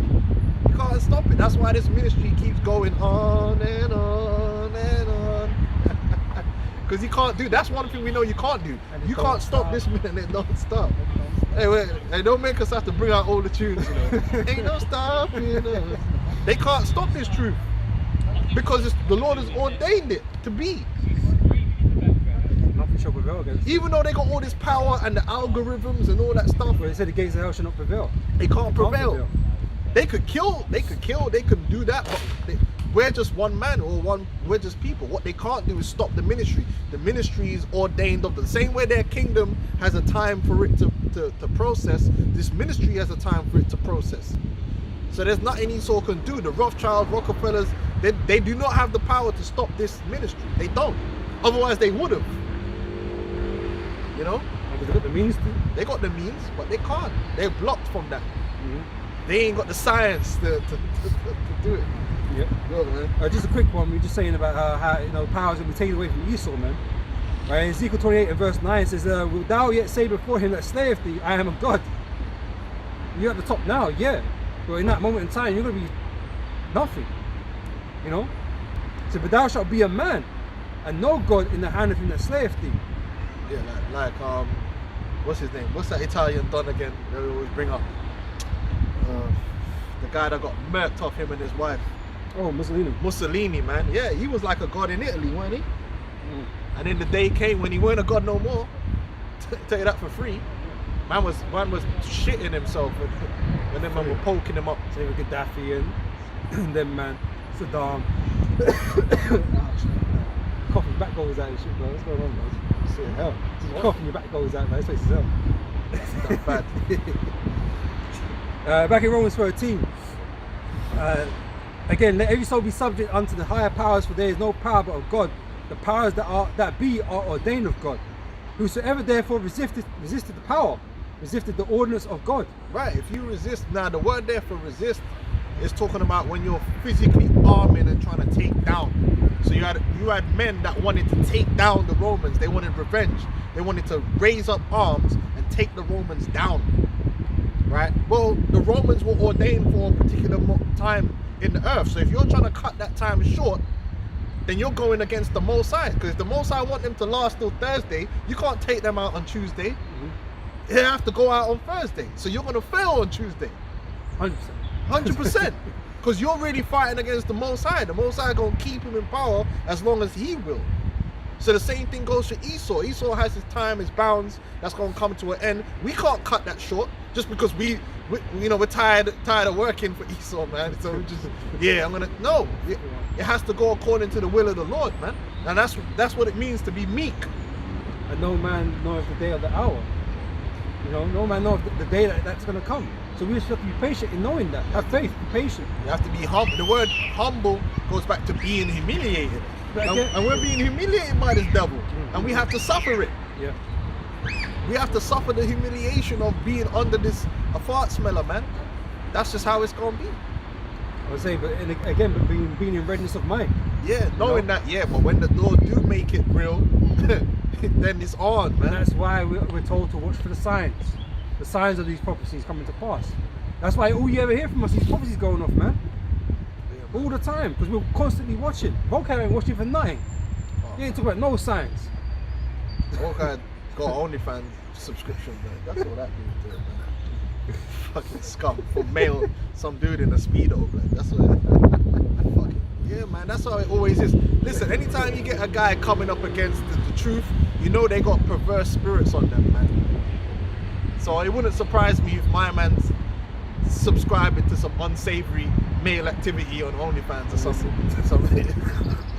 It just wouldn't surprise me, man, because they might have got demons on them, man. They got perverse, you know, like violator demons on them, man. Go on, man. It's the book of Even First the Peter, women, man, it's just First Peter 2 and 13. more Some people that look like, what's that? submit yourself to every Married ordinance of man for the Lord's sake, whether it be the king as supreme, or unto governors as unto them that are sent by him for the punishment of evildoers and for the praise of them that do well. For so is the will of Most High, that with well doing he may put to silence the ignorance of foolish men, as free and not using your rebate for a crop of maliciousness, but as the servant of Most High. Right, so when we're out here, we're supposed to carry ourselves with dignity, doing works which are clean. Not because Esau's the devil, now we're gonna start doing the works of the devil.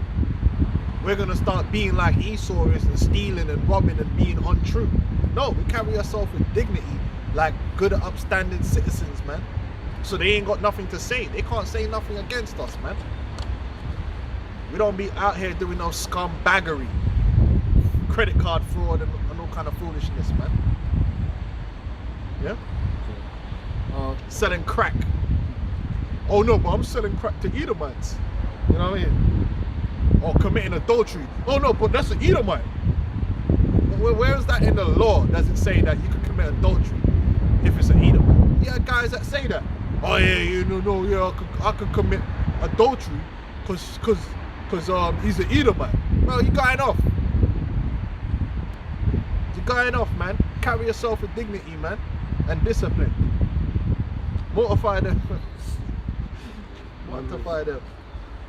I was going to say, honor. It's like just one thing on that, you know, because we're called to be blameless, right? Like you mentioned earlier, right? We're not meant to be accused of anything in this world. Like you might accuse us, but it has to be untrue. Yeah, lies. You know what I'm saying? That's what it has to be, a slander. You know, we're not here to suffer for those things. We're here to suffer for the word's sake. You know? Yeah, go on. Yeah, that's why the elders say, man, if Esau says you ain't supposed to drive without a license, then you do your best not to do that, innit? You know what I'm saying? Like, you shouldn't just be then disregarding what Esau say, because then when you get caught out by Esau, don't come talking about how he's the devil. Hey, Ark, you know, you need to come bail me out. What was he doing? You're doing something, but you know you're not meant to be doing that, riding dirty. Well, you know you're not meant to be doing that, though. What are you doing? Sort yourself out, man. You're inviting Satan to you, man. Yeah, man. That's what you're doing, man. You're inviting Satan to you. Yeah, we know it's bullshit, but you need a license to drive, man. You know what I mean? You know, it's like, you know, Place. yeah, that's it. It's Satan, man. Because he's looking. Yeah, He's man. so looking, man. I'm out here and fuck your shit up. Yeah, man. So you can't, you know, what would you expect to happen? Oh, man, you gotta be smart. You gotta be wise as serpents, man. You know? Go on, man. Honor all men, love the brotherhood, fear Most High, honor the king. Yeah, honor all men, and that even applies, believe it or not, man, in the world. You gotta respect the authority. Like if you know in the workplace and you got a manager, there's a certain amount of respect you have to show his fucking manager, man. I look like an idiot, man.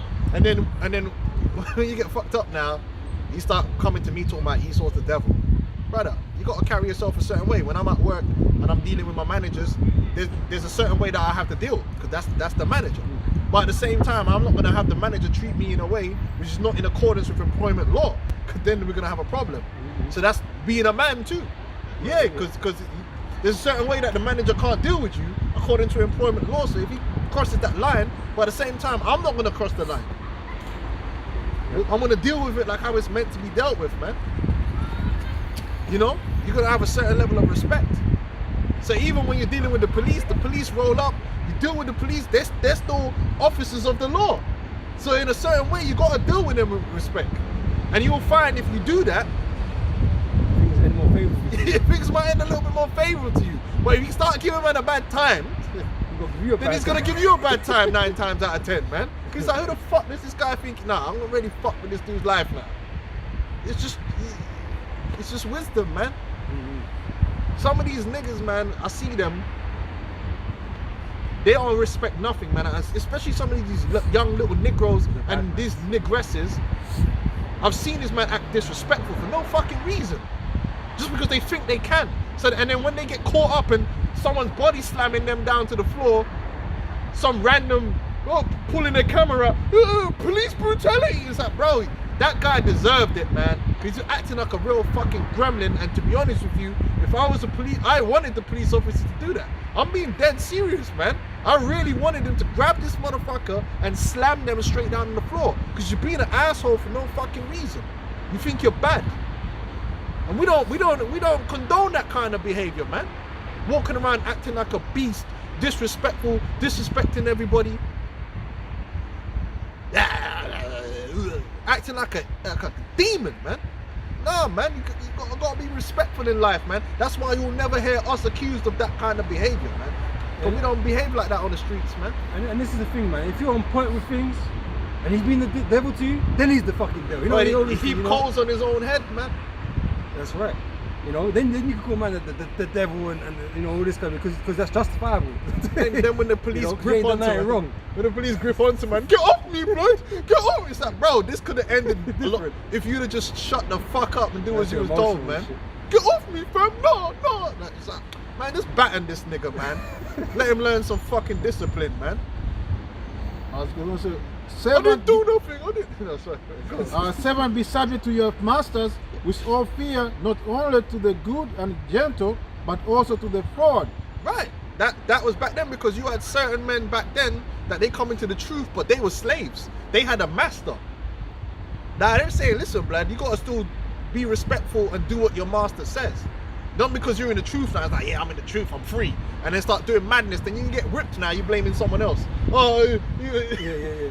I was gonna say, because even to the woman that had an unbelieving husband, she had to stick a role. Like she couldn't be play a role, man. She couldn't usurp his power just because she knew or whatever. She had to play a role as the wife. Oh, and even in when it comes to that, it said when the woman had a husband that was like that, the way she was supposed to bring him round to the truth was by her acts, by the way she acts, man. Yep. Her godly demeanor. Yep. Not by you need to come and start teaching the scriptures. It's because man would see the change in his wife and be like, raw, like, what's made this woman act like this? And it's like, this truth.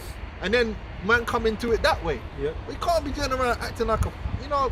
And it's true, man. Listen, I see it all the time. These low-level gremlins, and you get angry looking at them because it's like, bro, you just fucking demon, man. And you just want a policeman to come and just clonk them because you can't do it. You just want him to come and bust the forehead, man. Just lay him out, man, or beat him. I'm from a different era. Listen, my uncle was a policeman in Montserrat. They'll fucking beat you, man. Fucking lot of these kids, they're lucky. You worried about the white man. Listen, you're lucky you're not in the islands or somewhere like that, walking around being disrespectful. Cause them man will fuck your shit up, and you better pray that your parents get down to the police station in time before they really do some damage to you. And after that, you be doing your homework and you be fucking behaving yourself, man. Bro, you could be disrespectful like the way these men are going on, bro. Man, the man will deal with you, bro. They ain't doing enough police brutality as far as I'm concerned. They need, but that's just me. I just feel like there needs to be more police brutality for some of these demons, man. Especially these girls. A lot of these young girls now as well. They out of control. They out of control because they never had a good slapping, a fantastic slap, ferocious slap. That's what they need, blood. Because they're unruly, man. Go on now. For this is thankworthy if a man For conscience toward Most High endure grief, suffering longful. For what glory is it? So we're gonna suffer wrongfully. We're gonna be grieved. Yep. Right? That's the part of this captivity You that we're gotta, in. you gotta be patient. You gotta hold your Hold it firm. down. Yeah. Yeah, sometimes guys, even at work, something happens and they get emotional and put themselves in a bigger situation than if they just calm down and look for the opportune moment to deal with it. So the manager does something they don't like or tells them to do something they don't like, and instead of just saying, look man, I'm gonna note down that you've made me do this, and then later I'm gonna pull you to the side and go through the proper channels, or if you feel you was that wronged, you could go mention it to another manager. Nah, Jay could get into a full-blown fight with the manager. Now, what the manager did don't even matter no more. Aggressive. Because you got aggressive, and now they're gonna write that they've drawn you out, and they do that to Jake all the time. Jake are the easiest guys to get fired because Esau knows how to push your buttons, and because you ain't got no fucking discipline and you're emotional, you do something, and now it's not even about what the manager said, or now it's about the fact you pushed him or tried to headbutt him or something, thinking you're the big man, and now you got you got to have a colorful conversation beginning with P and ending with 5, and now you're down at the job center, mate. Yeah? Nah, man. But if you'd have followed the scriptures, you still have a fucking job, donut. I see you all the time, man. You're idiots, man. Thinking they're bad and shit. That's not how a man acts, man. And them Edomites know that, man. They fucking know it, and you see them pushing Jake's buttons. It's like, bro, there's a way for you to deal with this, man. Calm your ass down. Use your subtlety, man. And then when you really get them man in the headlock, yeah, then you get the upper hand. And I'm talking about the intelligence headlock. All of a sudden they got to jump through hoops because their job's on the line because you got them. Oh. Be smart, man. You know, you've seen it, bro. When man's fucking they draw these, yeah, they try to play games to draw you out. Okay, no, I'll do it. Okay, no way, I'll do it. Well, it's noted and you know what's gonna happen. But like I said, back then you had Jake that were actually in hardcore slavery on the masters, and you had a master that was a dickhead. He weren't the kindest of masters. And you just had to get on with it, man. You had to get on with it. You couldn't slit his throat in the middle. Go on. For what glory is it if when ye be buffeted for your fault, ye shall take it patiently. But if when ye do well and suffer for it, ye take it patient, this is acceptable with Most High. Yeah, sometimes you might get in a situation and you're getting the shitty end of the stick here. But sometimes the best thing to do is to persevere through that. And then another opportunity, the Lord will have you in that situation for a while. And then when you show patience and you pray to the Lord about it and you suffer it, the Lord will make it where a brother might come and tell you how to deal with that situation, or something happen where an opportunity arises and then you can leave and get something better. Whereas if you'd have been carnal about it, you end up in Belmarsh, or you lose your job in the wrong time, but you be spiritual and you suffer, sometimes the Lord will have something else happen, man. All of a sudden things work out better for you, man. It's true, it happens like that, man. Next thing you know, you're got a promotion or whatever because you suffered through whatever you were suffering through and kept your head down and kept going on. This particular manager's on your case. You just did your job. And that's all part of trusting in the Lord too, man. You know, but we know the Lord's gonna put us through things, man. And sometimes you have to, you know, not sometimes, all the time you have to bear it. Yeah, man. You know, until something changes, until the Lord decides to change the situation, man. Yeah, it is what it is. Well, that happened to me, man. I suffered them motherfuckers that where I was before, and then the Lord then moved me to a next spot where it was much better, and then now I'm in a much better position, man. And I didn't get into no problem, and none of them man can write nothing bad about me. None of them managers that were assholes can say, oh, he did this or he did that, or listen, I just did my fucking job, man.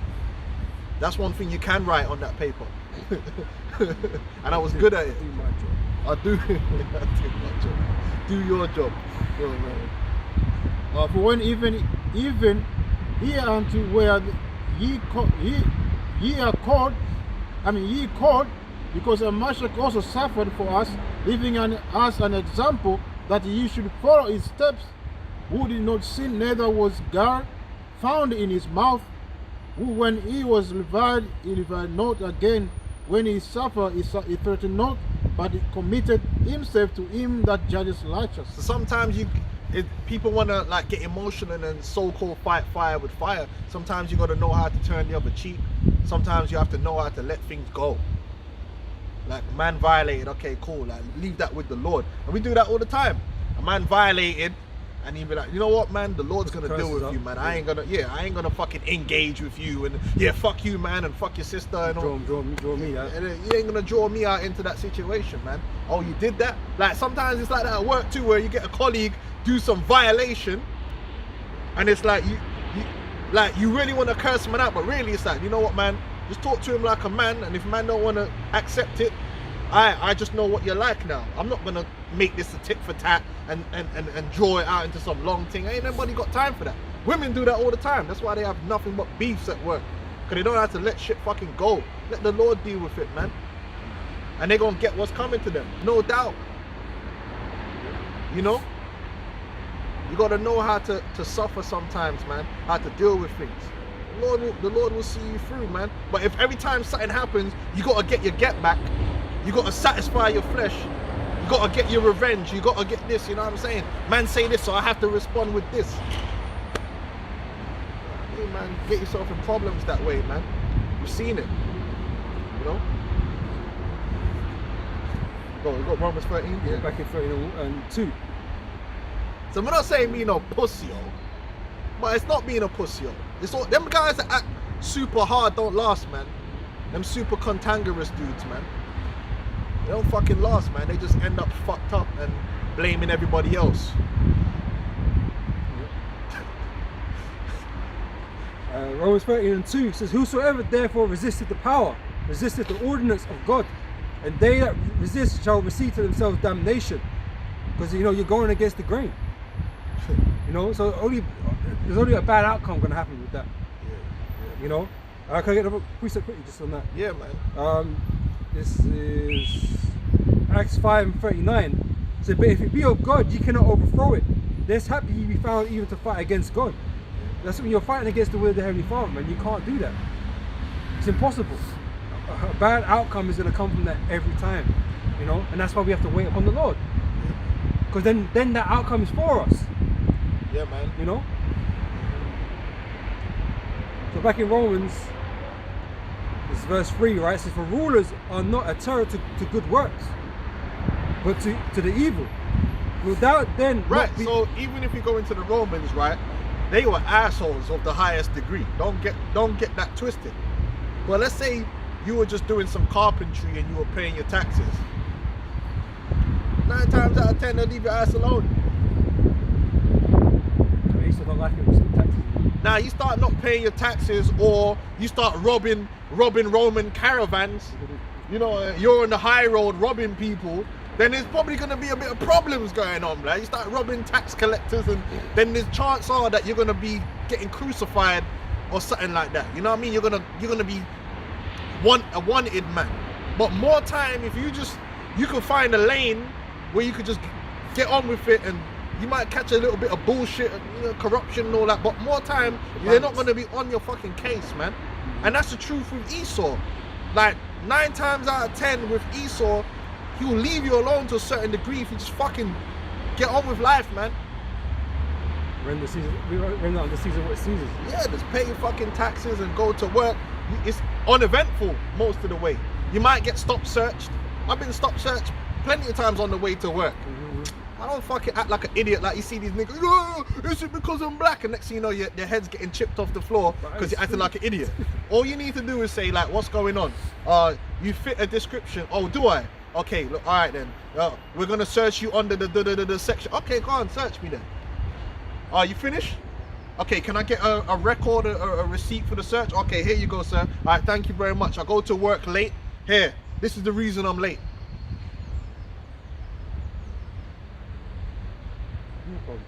Nah, no, man. It's because I'm black and fucking like, yo, blood, calm the fuck down, man. I mean, it may well have been that reason, but there's a way to do it. The other day when I was coming through Barking, I rolled up the stairs. All I see is a back of Babylon. Listen, blood. Them man were on this side of the gate line. They were on that side of the gate line. They were outside. They was playing clothes. By the time I've cut through, the woman's there with the sniffer dog. You had Jakes on the side. They were getting nabbed off and arrested. Now, why were they getting arrested? Because they had the, they had the thing on them, and they either had the sniff, or they had the green, they had the dark. They had something on them that was contraband, according to Esau. That's why they were getting arrested. Now, me, I didn't get no anxiety. When I came up and I saw them, I'm not bunking the train. I paid to travel because you're supposed to. Yeah. Yeah, well, I didn't really pay, but yeah, so I've got a pass where I could travel. So I picked out my pass, tapped it, walked past the sniffer dog. No anxiety. You know why I didn't have no anxiety? I don't carry illicit drugs around the place, man. I don't do drugs, so I don't have any. And I walked past, when I got outside, there was plainclothes police officers on the radio like, yeah, this one's coming. They're just watching Jake acting funny and just picking them off one by one outside with like 10 cars. But the point is that I got out of that station and went home. The niggas that didn't get out of the station, the reason they didn't go out because Esau said weed is illegal and cocaine is illegal, and you decided to still walk around the streets with that shit. And they went into custody. They went into custody. It's as simple as that, man. If you were just going about doing your thing, coming back from work with your tools in your bag or whatever, Legit trades. even if you had a bear on you in your bag, you'd be alright, man. There wouldn't be no issues, man. And then they're gonna say, fuck the police, bro. They already told you that you're not meant to be doing that, like. So, yeah, you know when I get concerned when I'm driving, man. You know the policemen on the side of the road. They want you to come in because they pick randoms, innit? Well, so it seems, innit? And they check your tires and stuff, man. You never know how much tires gonna got. If they're gonna think it's under or over. That's a tricky one. It's like, then they find you on the spot, man. But you have to eat tricky it. one. Well, you have to hold it. You have to hold it. Should have checked it. Yeah. It's your responsibility, innit?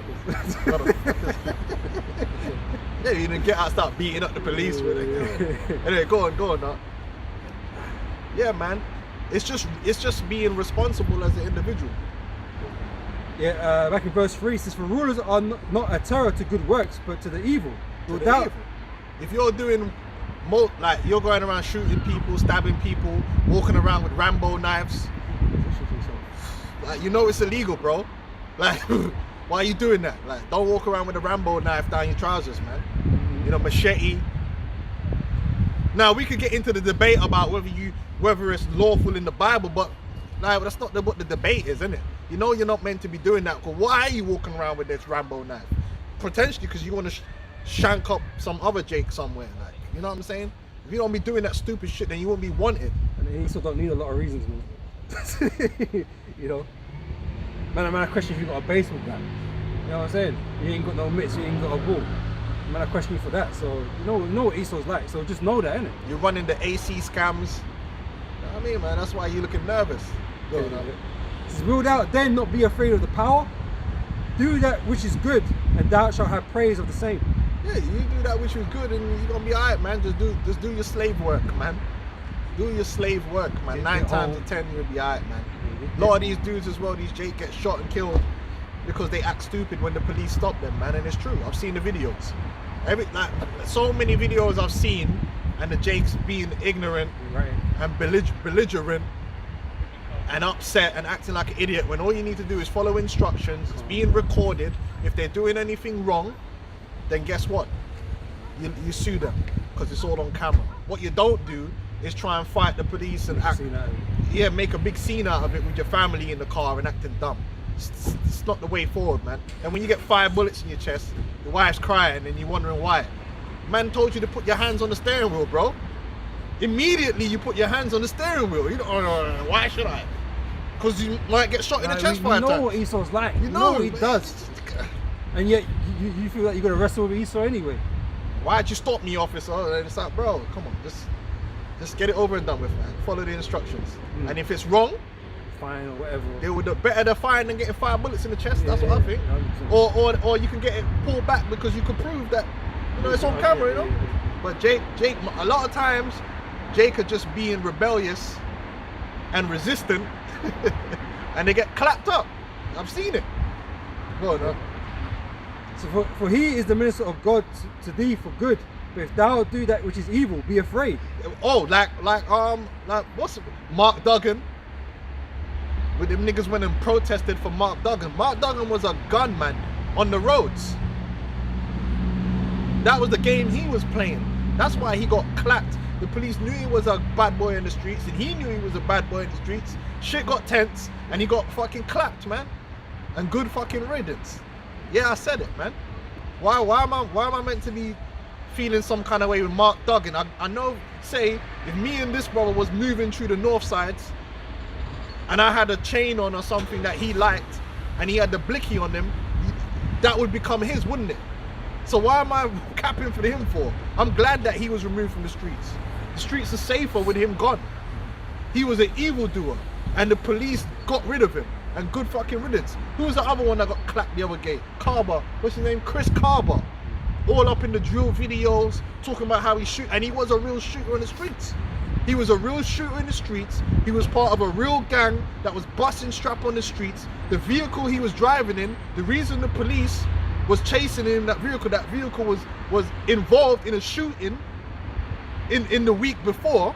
That's why, and the reason he was running from the police was because he knows that he's a fucking demon. Because what would you do what are you meant to do if the police come behind you and flash them lights? You pull over. Why was he trying to play Grand Theft Auto in the street like it's a game and got his ass shot trying to run over the police? None of that would have happened if he was actually just an electrician or law-abiding citizen and the police pulled him over. They would have said, oh, this vehicle was involved in a thing, we're going to investigate, blah, blah, blah. And he would have went home that night. But because he was a gun-toting demon, whether he had a gun on him that day or not, that whole situation happened because he was a demon in the first place. Done bad. Because he knows that he was guilty. The wicked flee when no man pursues. He was shook. He didn't want to go to jail. Yeah? It's true, man. We're not lying. It's true. Yeah. 9 times out of 10, you see a nigga running from the police. That nigga guilty. He might, even if he's not guilty of why they're chasing him, the reason he's running is because he's fucking guilty of something previously. That's why he's running. Fuck that nigga, man. Yeah. But if thou do that which is evil, be afraid. For him beareth not the sword in vain. Be afraid. That's why they clapped him up. That's why they clapped him up, man. They didn't bear the sword in vain. They put bullets through that windshield, man. Pop, pop, pop, pop. And then we were meant to protest for him. And then, but look at his drill videos. They're still up on YouTube. Man's talking about blowing people away. Let me, listen, this is the truth. Let me go to a rave down South London. That's why I didn't go. Remember when that girl wanted to have that fucking, she wanted to have that fucking birthday party down South London. And she tried inviting us. Listen, rule number 1. Yeah, I ain't going Brixton or Peckham or anywhere south, north or west. Yeah, out of the end, so no girl's birthday party. Because this is what's gonna happen. This is what's gonna happen. You're gonna turn up there. She's gonna possibly have invited some local man, and the local man do not know you. Man might see you got something or think you got something that they like, or it could be a watch, could be whatever. And at some point during the night, you're gonna be relieved of those things. Yeah, this is what happens. Yeah, and it would have been Chris Carver or one of his boys. Fuck, who these man? You know what these? Who these man? Like, where them man from? And he was like, brother, leave me alone, man. I ain't got no problems with you. So niggas like that, when they get shot and killed, we're not feeling sorry for them, because them dudes will rob you like with no problem, disrespect you for no reason. Because they're enemies to their own people. They're enemies, man. You know, as much as like, oh, black, we're all in this together. No, we ain't. Nah, man. These guys are fucking making prey of their own people too. You can't go around them niggas with anything shining, man. They're worse than Esau on the street. Oh, you ain't worrying about Esau, the police. If I go South London, you think I'm worried about the police? If I go north or anywhere, you think I'm worrying about the police? I'm worrying about these. I'm looking out for niggas like, oh, these niggas, man. Niggas think you look like a op. That's it. You're done, man. They don't even want to hear no explanation. Oh, you look like. Hey, come here, man. Come here. Oh, fuck chase these you down. niggas. Fuck these niggas, man. Anyway, go on.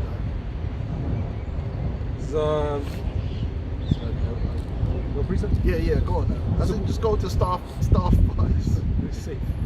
We're safe, man. Proverbs 1, I'm starting from 10. Say, my son, if sinners entice thee, consent thou not. If they say, come with us, let us lay wait for blood. Let us lack privily for the innocent without cause. Let us swallow them up alive as the grave. Yeah, man, all over London. That's a lot of what these Jakes are doing, man. Every ends, man. You gotta be careful out here, man. You gotta be careful when you're moving through certain ends with certain things. Cause Jake, yeah, man, Jake, you know, you go to a party, you gotta be careful who's been invited. You know, a lot of Jake can't even. You buy a nice watch, you can't wear your watch, man. You know what I'm saying? Because these niggas, man, they're demons, man. And all are souls that go down into the pit. Oh, you with your girl? Jay don't give a listen, man. You know a lot of beefs happen. Mans are with their brethren, it's their ends.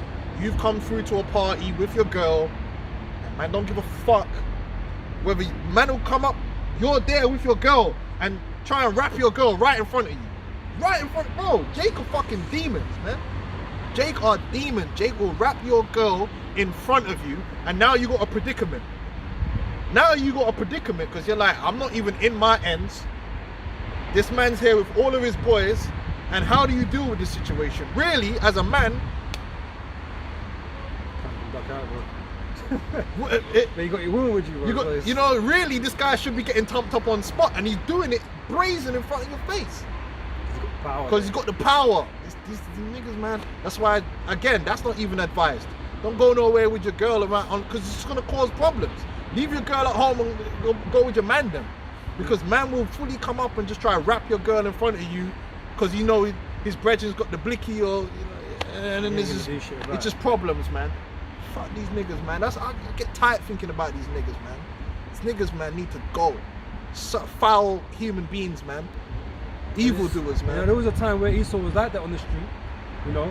But now it's Jake. Now it's Jake, man. You know, the police have been, you know, round in a bit. You know, so they ain't going on as mad as they used to. Jake, man. But Jake definitely getting worse. Jake are foul, man.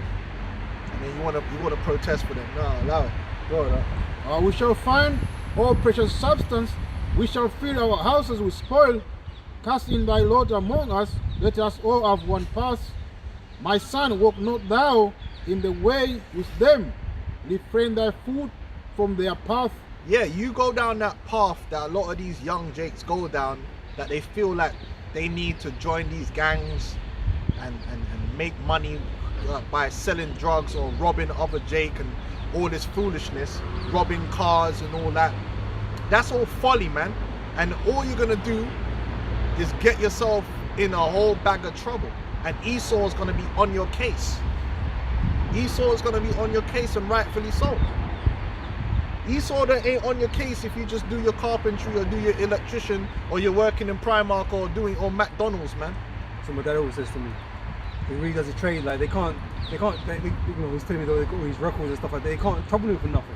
Because he ain't doing what these men are doing. You know? But if you're doing all that, Esau's gonna be onto you, man. That's when you're walking around scared and paranoid, because you know you're guilty of all kind of madness, man. Yep. For their feet learn to evil and make haste to shed blood. Surely in vain the net is spread in the sight of any bird, and they lay wait for their own blood. They lack privily for their own lives. Right, so then a lot of times these dudes get shot or they end up going down for large amounts of time in jail, and good for them, because they ain't got to be doing that shit, especially here in London. Right, there's opportunities. If you want to get work, right, you could get work. Yeah, when I hear these Jake fucking crying on TV talking about trying to make people feel sorry for them, like, brother, Yeah, when I needed work, you go to an agency, and the agency will get you work. It ain't gonna be nice work. Yeah, it's gonna be grunt work. But if you want to get work and you want to put in that work, you can get a job. You can do 48, 50 hours, 60 hours a week and get your money, and then work on doing something else to get yourself up. Yeah, it's not impossible. Do some agency, but Jake don't want to do that, man. Jake wanna pop the champagne, and they want to live the good life, man, the fast life. They want to wear kind of the goose jackets and drive around in a Bimmer. So, you know, they do evil and then wonder why Esau's on their fucking ass, man. Why the gun boys are looking for them. Say it? Okay, go on, huh? It's true, man. And they promote all that shit. I've noticed that a lot of these big Jake programs now all surrounded by glamorizing gangsters. Like this new thing, what, Snowfall? You got Snowfall, then you got this other shit. I don't watch it, but I see that they're popular among Jake. And it's all about glorifying gangsterism. But being a gangster is just inviting Esau to fuck your shit up, to fuck your day up, to fuck your family up, to burst through your door with your children there. Realistically, how many men that's not into criminality have Esau busting through their door and with their kids there with the guns out? It might happen, but it's rare. More times if that happens, it's because man was involved in something. The man them I knew growing up that the police was always raiding their mother's yards because they were on shit. They weren't the nerd. They weren't the skater boy that is selling drugs and stealing pets. Yeah, bro, I'm a lion. Selling drugs and stealing pets. That's the man that the police were constantly kicking off their mom's doors, man. Yeah. It's just true, man. Yeah, the affiliates. Man, that was just a footballer doing it. Man wasn't doing that. And the affiliated motherfuckers. Good, man. Romans 13:4 says, For he is the minister of God to thee for good, but if thou do that which is evil, be afraid, for he beareth not the sword in vain. For he is the minister of God, a revenger to execute wrath upon him that doeth evil. Yep. Wherefore ye must needs be subject, not only for wrath, but also for conscience sake. For this cause pay ye tribute also, for they are God's ministers, attending continually upon this very thing. Yeah, you gotta pay up your taxes, man. The Lord himself paid taxes, man. He didn't make a big deal of it. He said, oh, the man want me to pay tax, all right. Render unto Caesar what is Caesar. I'm not gonna make a big, the Lord himself did that. So we're not doing no major tax evasion out here, man. You gotta do what it is, man.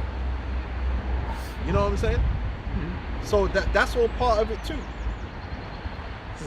Verse 7, render therefore to all their dues, tribute to whom tribute is due, custom to whom custom, fear to whom fear, honor to whom honor.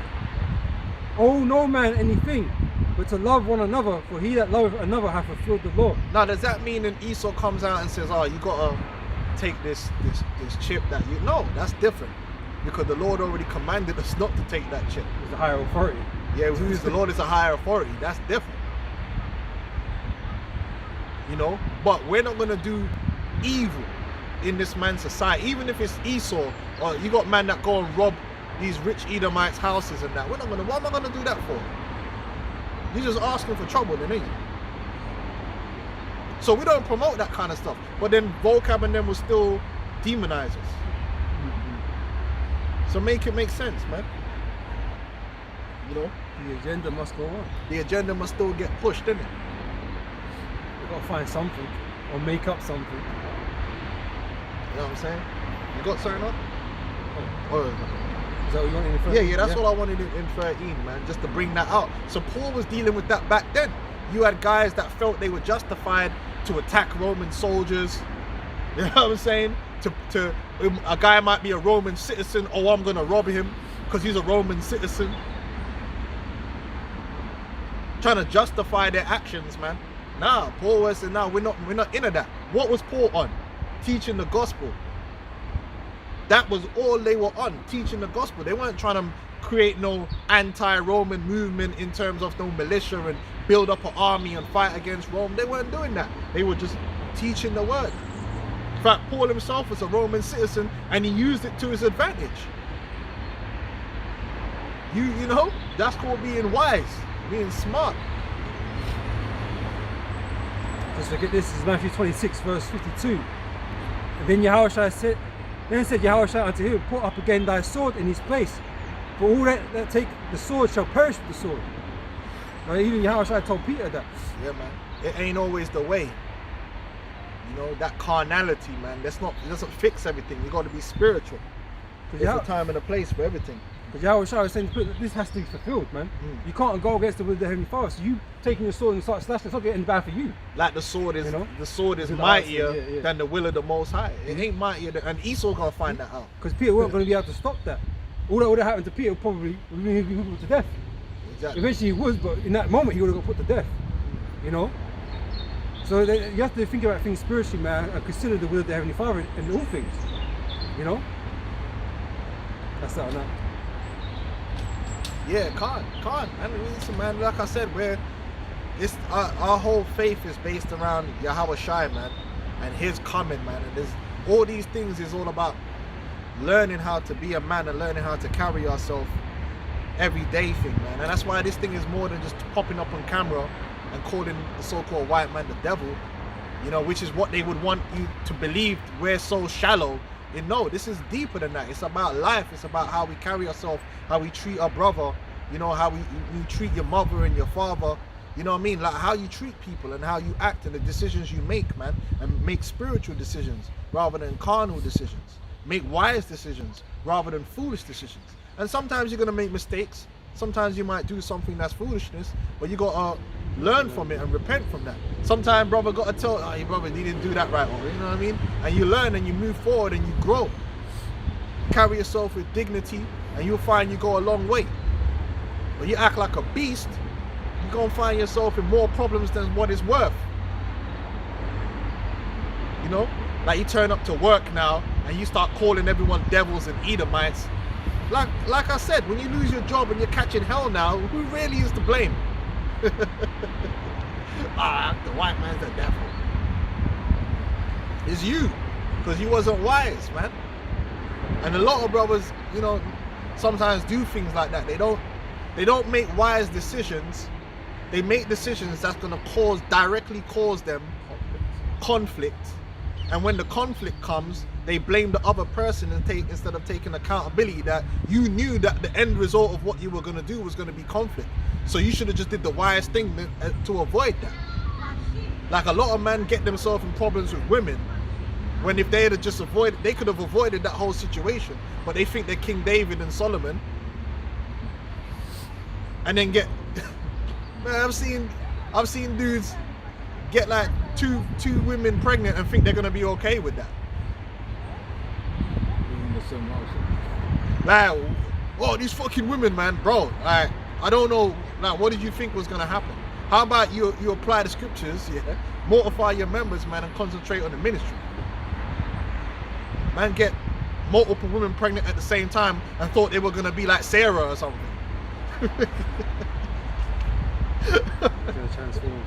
Yeah, they were gonna just be fine with it. Like, yeah, this is great. No, bro.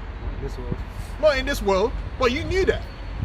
But you did it anyway, and then now you're complaining that you're catching hell. Oh, I'm catching hell. No, you're catching hell because of your actions and what you chose to do. If you were wise and thinking more spiritually than thinking with your penis, you wouldn't be in this situation. You know what I'm saying? So you gotta be wise, man. What we got?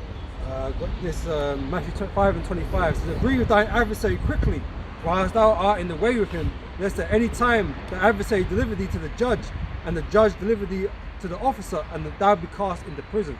Yeah, that's right, man. So you brothers out there, like I said, when you're dealing with the police, right, there's a way to deal with them.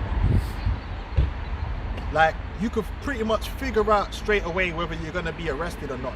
If the police ever tell you that one of the main things you gotta ask the police is, am I going to be arrested? Because usually 9 times out of 10, they already know whether they're gonna arrest you or not. And if they're gonna arrest you, remain silent and be arrested. Now, if they're not gonna arrest you, then you can start thinking about what can I say and what can't I say? Because there's a reason they're not arresting you. If they're just telling you, look, I want you to move on from this area, the best thing to do in that situation is just move on. Don't start talking about maritime law and all this. You're wasting your time. It's free. Yeah, I'm a sovereign and all that. This is just bullshit, man. But if they're saying, look, man, you know, we got you on the suspicion of this, I'm gonna put you on arrest on the section, let's go. Remain silent, man. And then handle it when you get to the station. Don't start acting wild and acting crazy. You know, agree with your adversary, and it will save you getting punched up. And a lot of times these devils, they don't like seeing people rebellious to what they do. So once you rile them up, then they're gonna be really against you. You call them a pig, then what do you expect's gonna happen, man? Treat you nice after that. Spit in your food when you get to the station. Right, get me around Revelations, the 19th chapter. See, the Lord's gonna come back, man. I'm going back full circle to what we was talking about. Our eyes are towards the Lord's coming and Him establishing and Him waging war and doing what He's got to do. And then He's gonna give us power over the nations, man. Until then, Hold it down. you just gotta hold it down, man. You got that? Yeah, suffer patiently, man. Yeah, you gotta suffer patiently, man. A lot of guys don't want to suffer, man. And that's why this truth ain't for everyone. You know, if you wanna go rap a program or whatever, man, maybe that's better for you. Yeah, if you need your ego rubbed, you know, ego boasted all the time, then this is probably ain't for you, man. You know, because your ego ain't gonna feel good, man. You know, 'cause we're being made to be humble. The Lord is making us humble. That's the point of it, really. You know, to be humble. And a lot of times, like, you're not gonna get life that good anyway, because you need to be in a situation where you want to be saved. If you get everything your own way, then ultimately you don't want to be saved, man, because you get comfortable. You get proud, you get comfortable. So you want it to be balanced. You're gonna have ups and downs. Sometimes you're gonna be abased, sometimes you're gonna abound, isn't it? That's what Paul Say, said. not poverty or riches, you know. Feeding the food which is convenient for thee, man. Yep. Yeah, man. That's how it's gonna be. Revelation 19 verse 1. And after these things I heard a great voice of much people in heaven, saying, Alleluia, salvation and glory and honor and power unto the Lord our power. For true and righteous are his judgments, for he hath judged the great whore, which did corrupt the earth with her fornication. Yeah, that's America, man. These Christian Zionists, man, don't want to admit nothing that America's doing, man. America's unprecedented. America is unprecedented. Why? Because America is in the age of mass media. And America and American companies dominate mass media. Hollywood dominates mass media. Yeah? So when you're talking about wicked philosophies and wicked demonic doctrine, America, out of all nations, is really the nation that pushes foolishness throughout all the earth. Yeah, that's a fact. That's an actual fact. They're pushing it. Not only that, they use the United States dollar to fund demonic organizations throughout the world that promote abortion, feminism, and all these different things in other people's nations to destabilize their culture, man. You even have, what's it called, abortion ships, where America will fund ships to go to places like Morocco or wherever, and they'll park the ship in international waters and then start ferrying the women over to get abortions, man. They do that, man. These people are the devil. And the Bible speaks. Here it is in the country. They don't want that, and they're going to provide it for them in international waters. I was going to say that they need to keep it at home, man. They're always getting involved in everybody's business, man. But they don't, America's not in the Bible. But you were happy. Well, no, it's Great Britain. But are we here? Are we stand in the land of Great Britain? Of course we are. You know? But these things are prophecies, man, that concern other nations in the future, man. That's what they're referred to as, these kingdoms of, these nations of old, these nations, kingdoms of old, you know? For America to be spiritual Egypt, right? They had to have called it Egypt or something, innit? Like, maybe they should have called it the Egyptian state, and then maybe. No, fuck these dudes, man. America is Babylon the Great, man. It's spiritual Sodom and Egypt. They're the ones pushing and promoting LGBT like no other nation. Because as I say, you know for a fact they ain't talking about ancient Babylon. No, So then what is it? talking about Where is it? America, man. Yeah, what nation is it then? You know? They're making a whole bunch of gay movies. But that's why it's mystery Babylon. You know, these things are secrets or things to be sought out. It's not just an obvious thing. These scriptures are not obvious to the uninitiated, right? These are not obvious things. You have to diligently search the scriptures, man, and pair things up in the world, you know? That's right. Go on. It says, In terms of actually building up physically a country, no country has been built up physically for Esau more than America. If you look at, like, for instance, Britain, the Jacob put in work in Britain, right? But if you compare that to America, it's not the same. America is just a massive enterprise. Look at the size of Britain compared to the size of America, and understand that the so-called Native Americans, Negroes, Hispanics built up America and all these treasured cities. Yeah, so it's Egypt all over again, man. Man, we're over there serving with rigor, building that place up. This is verse 2 again. It says, for true and righteous are his judgments, for he hath judged the great whore, which did corrupt the earth with her fornication, and hath avenged the blood of his servants at her hand. And the Lord is going to do that. That all the blood of the servants, the Israelites, it's going to be avenged on America. But they don't want to acknowledge that, because ultimately they don't care about anything that happened to you Israelites in America at the hand of you Edomites, man.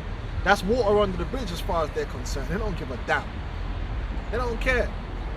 And just to go back on that point I made earlier, man, about no man shall buy you, no man shall save you or redeem you. If you translate to help, right? No man wanted to help us, because the whole world watched that happen, and no one did anything about that. You know, and you might talk about, oh, but Abe gave us the emancipation.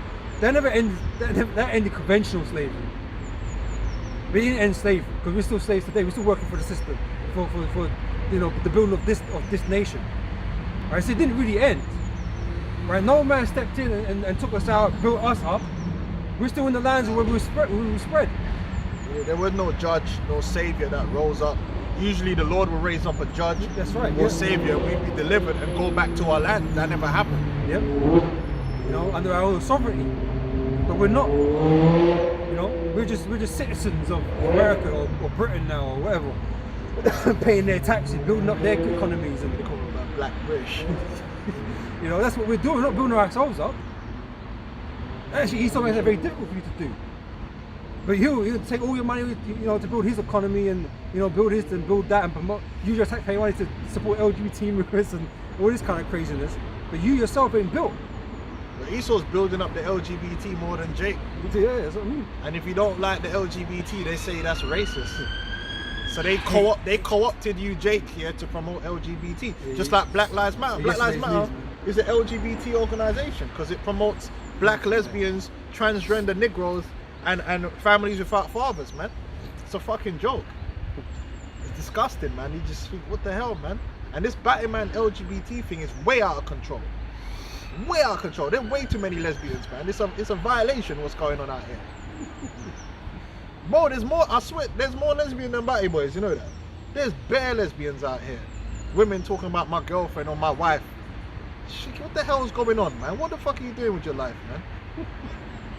It's mad, you know, bro. Like, everywhere I go now, there just seems to be lesbians everywhere. Everybody's about to reassess that season. It's mad. Yeah. Do you know how many men I've run into that their daughter's got a wife?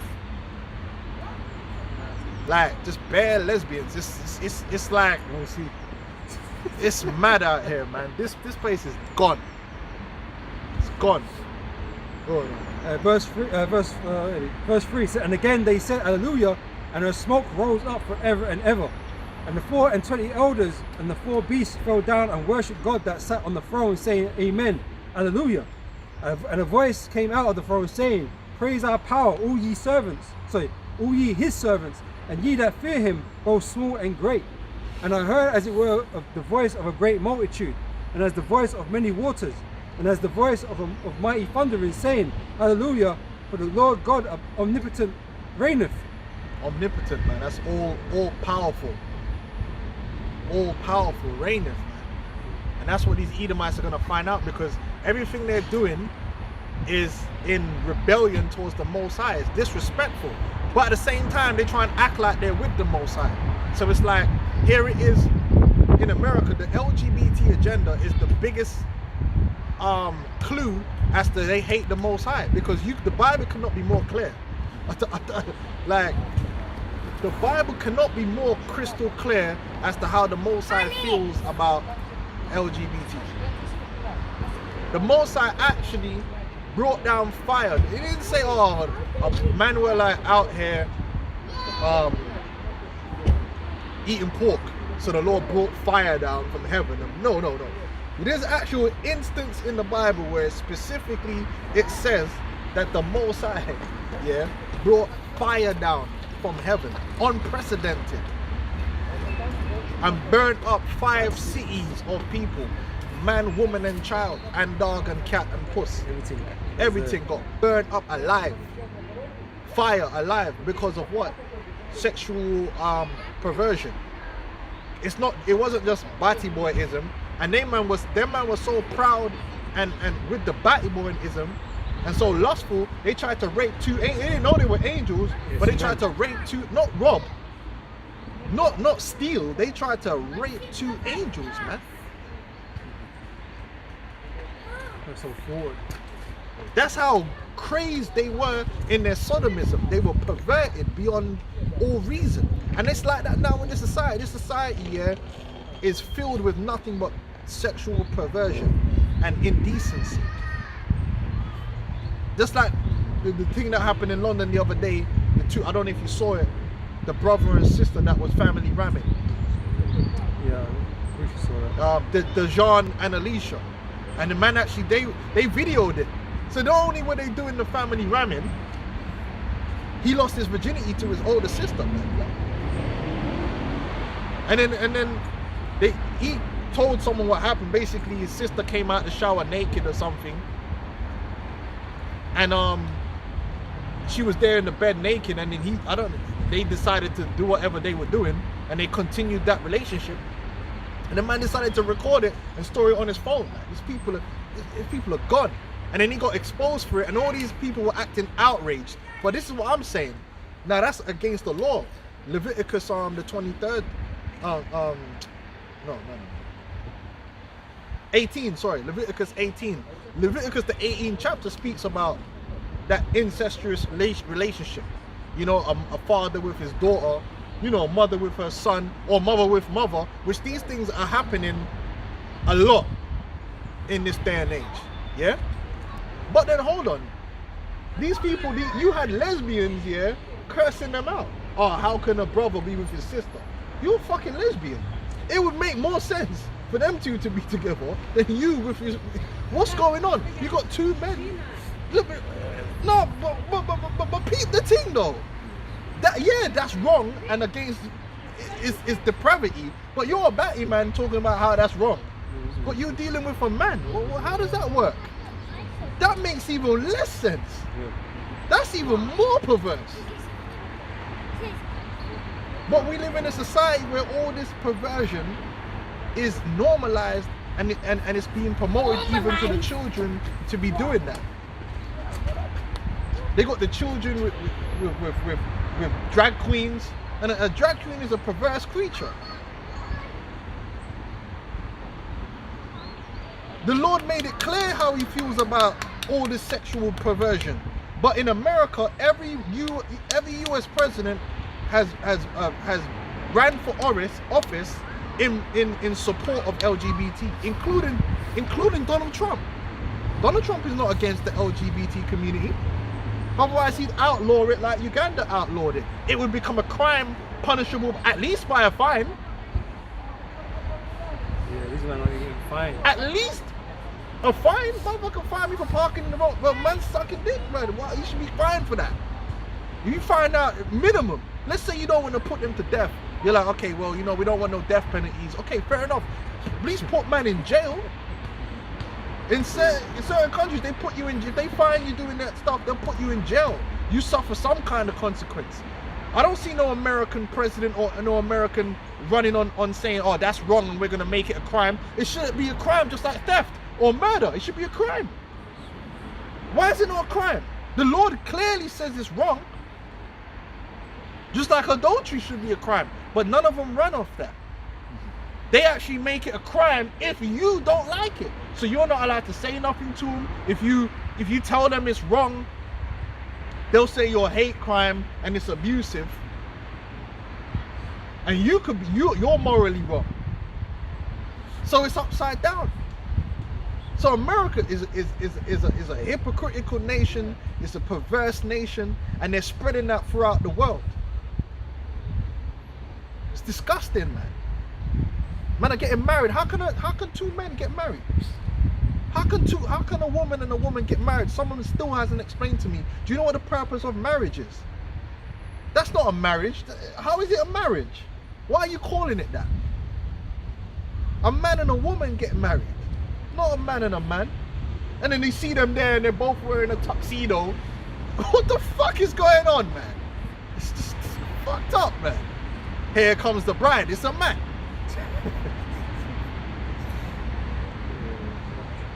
Bro, it's fucking disgusting, man. You know what I mean? It's go on, man. Go on. I don't know. Let's get the accounts, man, of Sodom and Gomorrah. It's just there's no way you can justify LGBTQ plus biblically and make it right, but they do. They try and make it right. And then Jake want to vote for Biden and that. You voting for Biden, man? This is the book of Isaiah 19 and 14. The Lord has mingled a perverse spirit in the midst thereof. Every form of sexual depravity is prevalent in America, man. From bestiality on down. Bestiality. That's why if you want to make money, you make the videos. It's high, and the more perverse it is, the more money you make.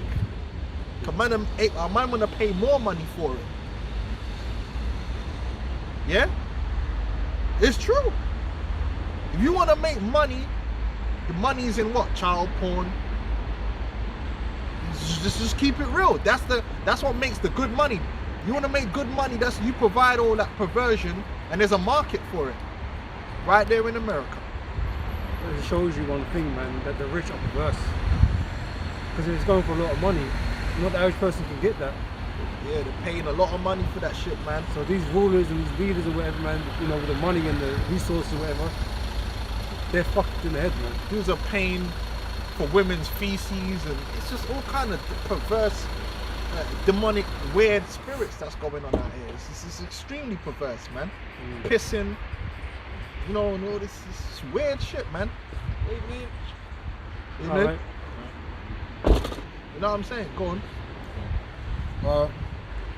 The Lord has mingled a perverse spirit in the midst thereof, and they have caused Egypt to err in every work thereof, as a drunken man staggers in his vomit. Yeah, man. 100%. I know you get that on Sodom as a city and an example. So people know, they know what the Lord said concerning Sodomism, man. They know exactly what it says.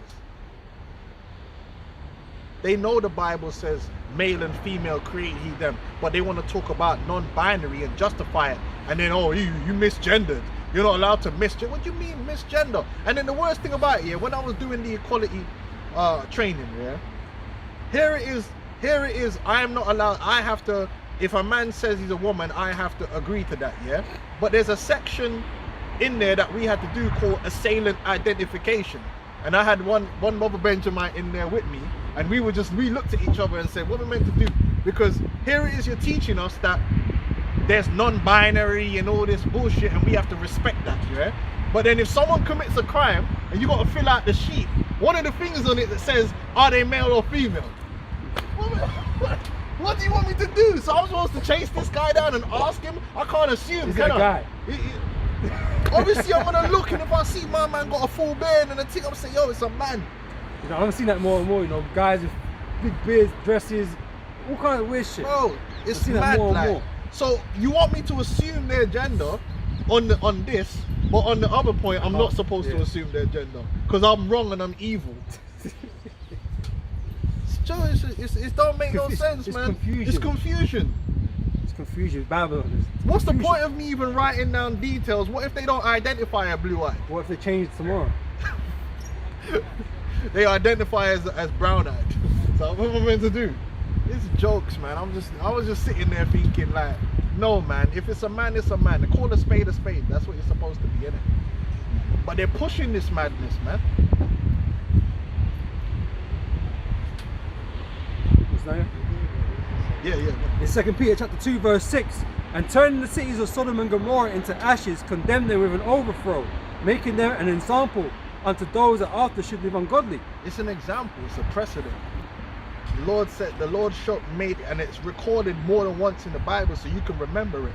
That there was a group of people that gave themselves unto all form of sexual perversion and ungodliness, right? Indulged themselves in these perversions. All the things that's happening now, orgies, gangbangs, flipping, everything that's happening now, and now with the podcast era, it's being normalized because everyone's talking about it. It's not controversial no more. Like people are talking about madness on podcasts, and so they're talking about it so much and not getting stoned to death that it's now become people think it's normal to behave like this. Or there's no repercussions for behaving like this. So people don't care if the girl's on her reds, man will eat her out, bang her out, whatever, it don't matter, it's cool. Do you know what I'm saying? Or be a batty man business, sodomized business. Disgusting behavior, man. Foul swingers. That's a big thing now. People go to these sex parties and with their girlfriend and then just sharing them around. Then they go on YouTube, look it up, and then review. Oh, we went here, we went there, and we did this. Or there's women that go to like Dubai and shit. Yeah, You know, like, yeah. Getting Dubai, shot get on and shot pissed on and whatever. You know what I'm saying? And men too. Because them man over there are batty boys too. Don't ever forget that. Yeah? So you got all this going on. That's what was happening in Sodom and Gomorrah. Sexual liberation. The sexual liberation is basically sexual perversion. Sex has no boundaries no more. It's just anything goes. Anyhow, what do they call it? Any hole's a goal, everything. Man just do all kind of depravity and madness and diarrhea and whatever, man. You know what I'm saying? Like, you know? Feasting with a dog. yeah, dogs, cats, dolphins. You know? Goose, everything. Crocodile, yeah. They were doing that in Egypt. Yeah, that's why. Yeah, they were doing that in Egypt, man. Crocodile, dogs. They got dildos made in America again. They got websites that sell. Porn industries in America, right? Yeah, that's the biggest. Yeah, that's that biggest Hollywood. place, yeah. Hollywood. Yeah, and basically most of the porn is made by the same three company, and they're all JOOs. Most of the porn is run by the same 3 or 4 companies. All of it. All the mini companies you see go back to the main companies. These are God's children, right? Yeah, and what do? Stepsister, stepbrother, That's and all that shit that they do. The mother and all that, you know. And all this, yeah. You know, like all the things that monster porn. all the kaiju. What kind of madness, man? All the things that these small hands are meant to be Against. they're promoting. Yeah, because they're filthy dogs anyway. You know? You know what I'm saying? Like, so they're doing all of that filthiness, man. It's just mad. Like, oh yeah, like they have dildos. So like they'll have like a dildo, it's a dog. So they'll take a dog's penis and make a dildo out of it. Or take a donkey's penis and make a dildo out of it. Like, what the fuck is, what are we doing here? How's that make it make sense? Stupid lesbians and their strap-ons. Fucking make it make sense, man. Anyway, go on, man. Do you want to continue on the second bit? Oh, yeah, well, I think you both want to interject. Yeah, get that. Now, so It because makes Romans, no sense, man. All that strap-on business. It's just get a man. What are we doing here? And then a lot of them do. So really, that's why they've got this ideology now of fluidity. Because the reality is that these girls that are lesbians still deal with man. But some of them are so ugly they can't really get a man, so that's why they're moving like a lesbian. It's true. There's one. Turn to them butchers and stuff. Yeah, that's why because they need to fix up, man. They're all fat and all messed up, short purple hair, so they really can't get a man. But them one lesbians that can get men, they get men. They deal with men as well. That's why they end up just calling themselves bi. Just confuse people, man. Just get a man. What's wrong with you? Joking. So we got Romans 1 and Even them studs are getting bent over, man. It's mad. Like, what's going on? Anyway, go on. Romans 1 and 25, who change the truth of Most High into lie, and worship and serve the creature more than the Creator.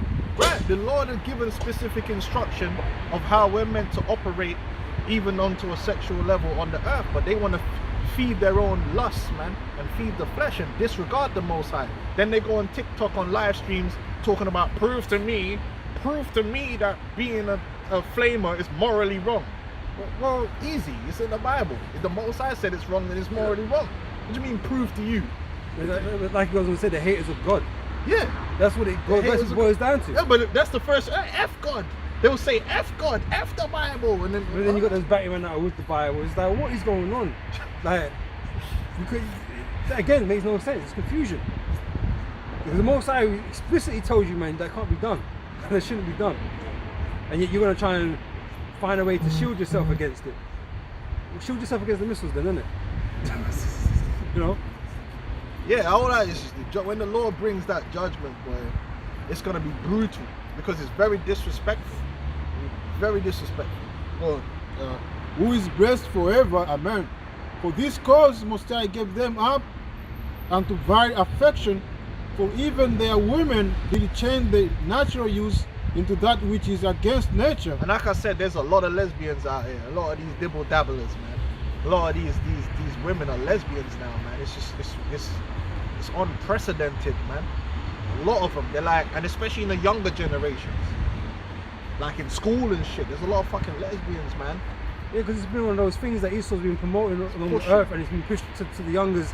You know, it's what they call it, incrementalism. Spirit of Baphomet is heavy out here in these younger generations, man. Because the older generation weren't really with it, you know. But even them, because their grandchild is they have to really go along with it now. I work with a lot You know? of people and like their daughters are lesbian, and I'm just thinking like, what the fuck is going on, man? And they have to accept it. Yeah, they can't be critical about it no more. Because it's make it where as a parent, if you Love is disappointed it, yeah, you're evil. You're cast out as evil if you even show your dissatisfaction that your son's sucking dick, blood. But how can it be? How can you be satisfied with that outcome? You know what I mean? You know when you raise up a youth, you know the That wasn't the way you wanted them to go. bro. If you would have known that, blood, you Yeah, would you would've have fucked this shit, man. Like, you get me? What, fucking waking me up in the middle of the night, causing me anxiety and stress, blood.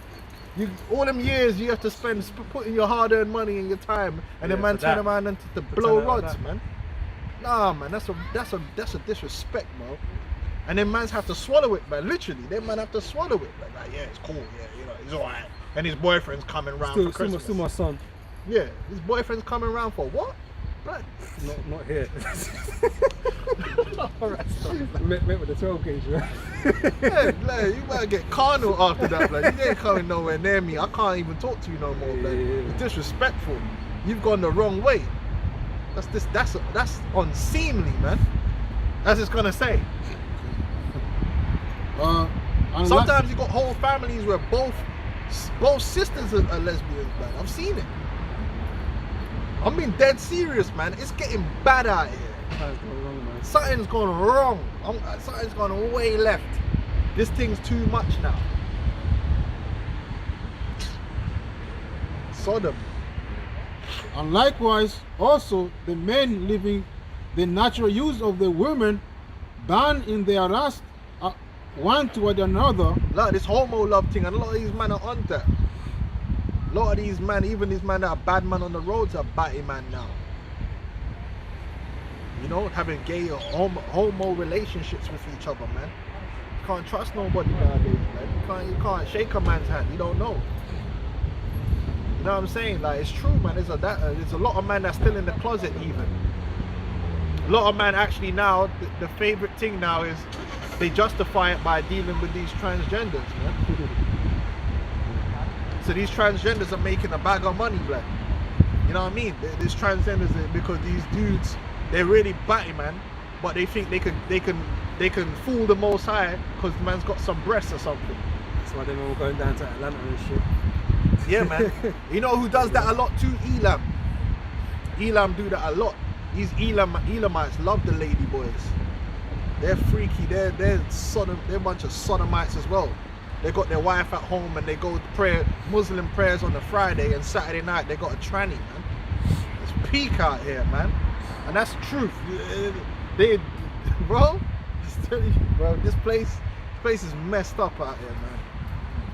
A lot of judgment needs to come down, man. Man are sending up the prayers. They pray to Allah on a Saturday night, man, sucking off a tranny, man. It's madness. Is that it? Ask the trannies, they'll tell you, man. They do the interview them trannies, man. A whole bag of men are involved in that business. Disgusting. Is that it? No, there's more. Men with men, working that which is unseemly, and receiving in themselves that recompense of their error which was meet. Yeah, man, disease and destruction, because that the sexual promiscuity breeds disease anyway. But the most sexually promiscuous community there is the LGBTQ community. So that's why diseases have always spread more readily among batty boys. And another reason as well is that the type of sex that these batty boys have leads to more blood, because when you the sex between a man and a woman, right, which is vaginal sex, man, the vagina is lubricated and it's designed for man to, you know, to hit the target. Yeah, so there's less rupture, if you understand what I'm saying, right? But when you're doing anal sex, there's rupturing. There's gonna be rupturing, and then and damage, and that's where you can get the blood mixing and all that disease and all that madness, man. It's foul, man. It's foul, and it's a fact. That's a known fact that the LGBT to the you know what, that they're rife with disease and STDs, man. And they have loads of partners. They're just promiscuous, man. But then you got Esau, you know, he defending it, right? He giving them license to do it because, you know, he don't provide them the antibiotics, or we doing work on AIDS and all this kind of. He gives them license to go do that without the repercussions, so to speak, because he can help you with that. It's alright. You can do what you're doing. I can help with that later down the line. Most I got some, you know, antibiotics for them too. They know what antibiotics means, and it means anti-life. The most I got some antibiotics for them. You best believe, man. Judgment. That's every time I think about it. Because really, something like that should put you off. You know, with this disease and shit, man. You shouldn't want to be, you know, be any part of that. But he's all giving you, oh, it's okay, because you know, don't worry about AIDS, because I can help with AIDS. I can do this, I can do that. You ain't worry about it, you know. Well, the Lord has got some serious judgment coming down the pipeline, and on nuclear fire too. Disgusting, man. And even as they did not like to retain Mosiah in their knowledge, Mosiah gave them over to a reprobate mind to do those things which are not convenient, being filled with all unrighteousness, fornication, wickedness, covetousness, maliciousness, full of envy, murder, debate, deceit, marrying, whisperers, backbiters, haters of Mosiah, despiteful, and the haters of the order that the Most High established, man. Yeah, like feminism, man. Feminism is detestable, man. Feminism is extremely detestable, and they hate the Most High.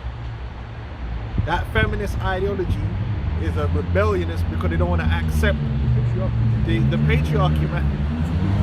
You know what I mean? They're jealous. They got dick envy, man. They want to be the man, but you ain't the man. You're a woman, so be that, man. We're made to be different. Just accept it. You know, not made to be equal. But you know, we ain't gonna argue with no fucking feminists, man. Because you see, if you want to be a feminist, you do that, and we'll see how far you're gonna get, man.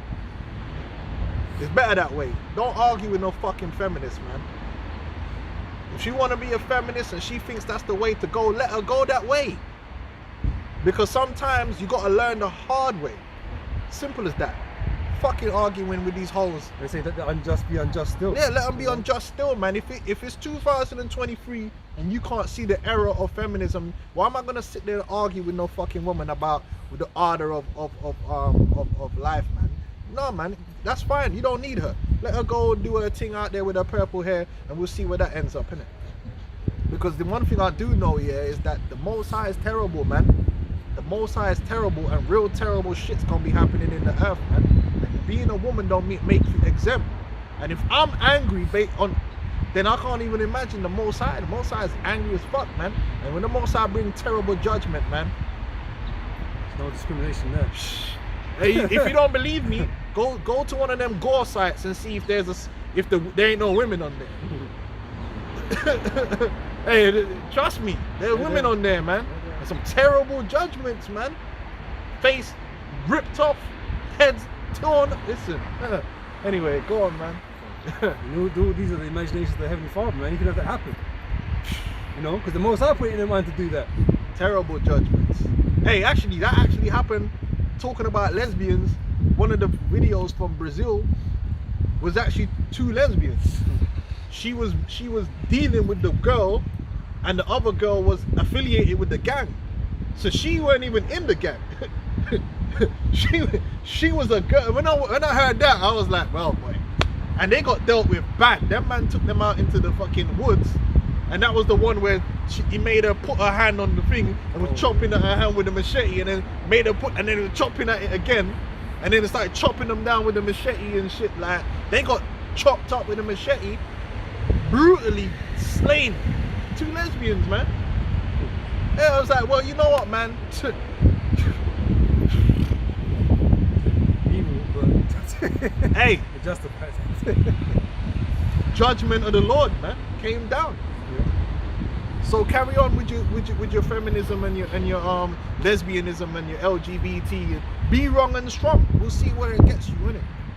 We'll see what happens when the Lord open up out here and show you his true terrors. Let's see if you're gonna be willing to be humble then.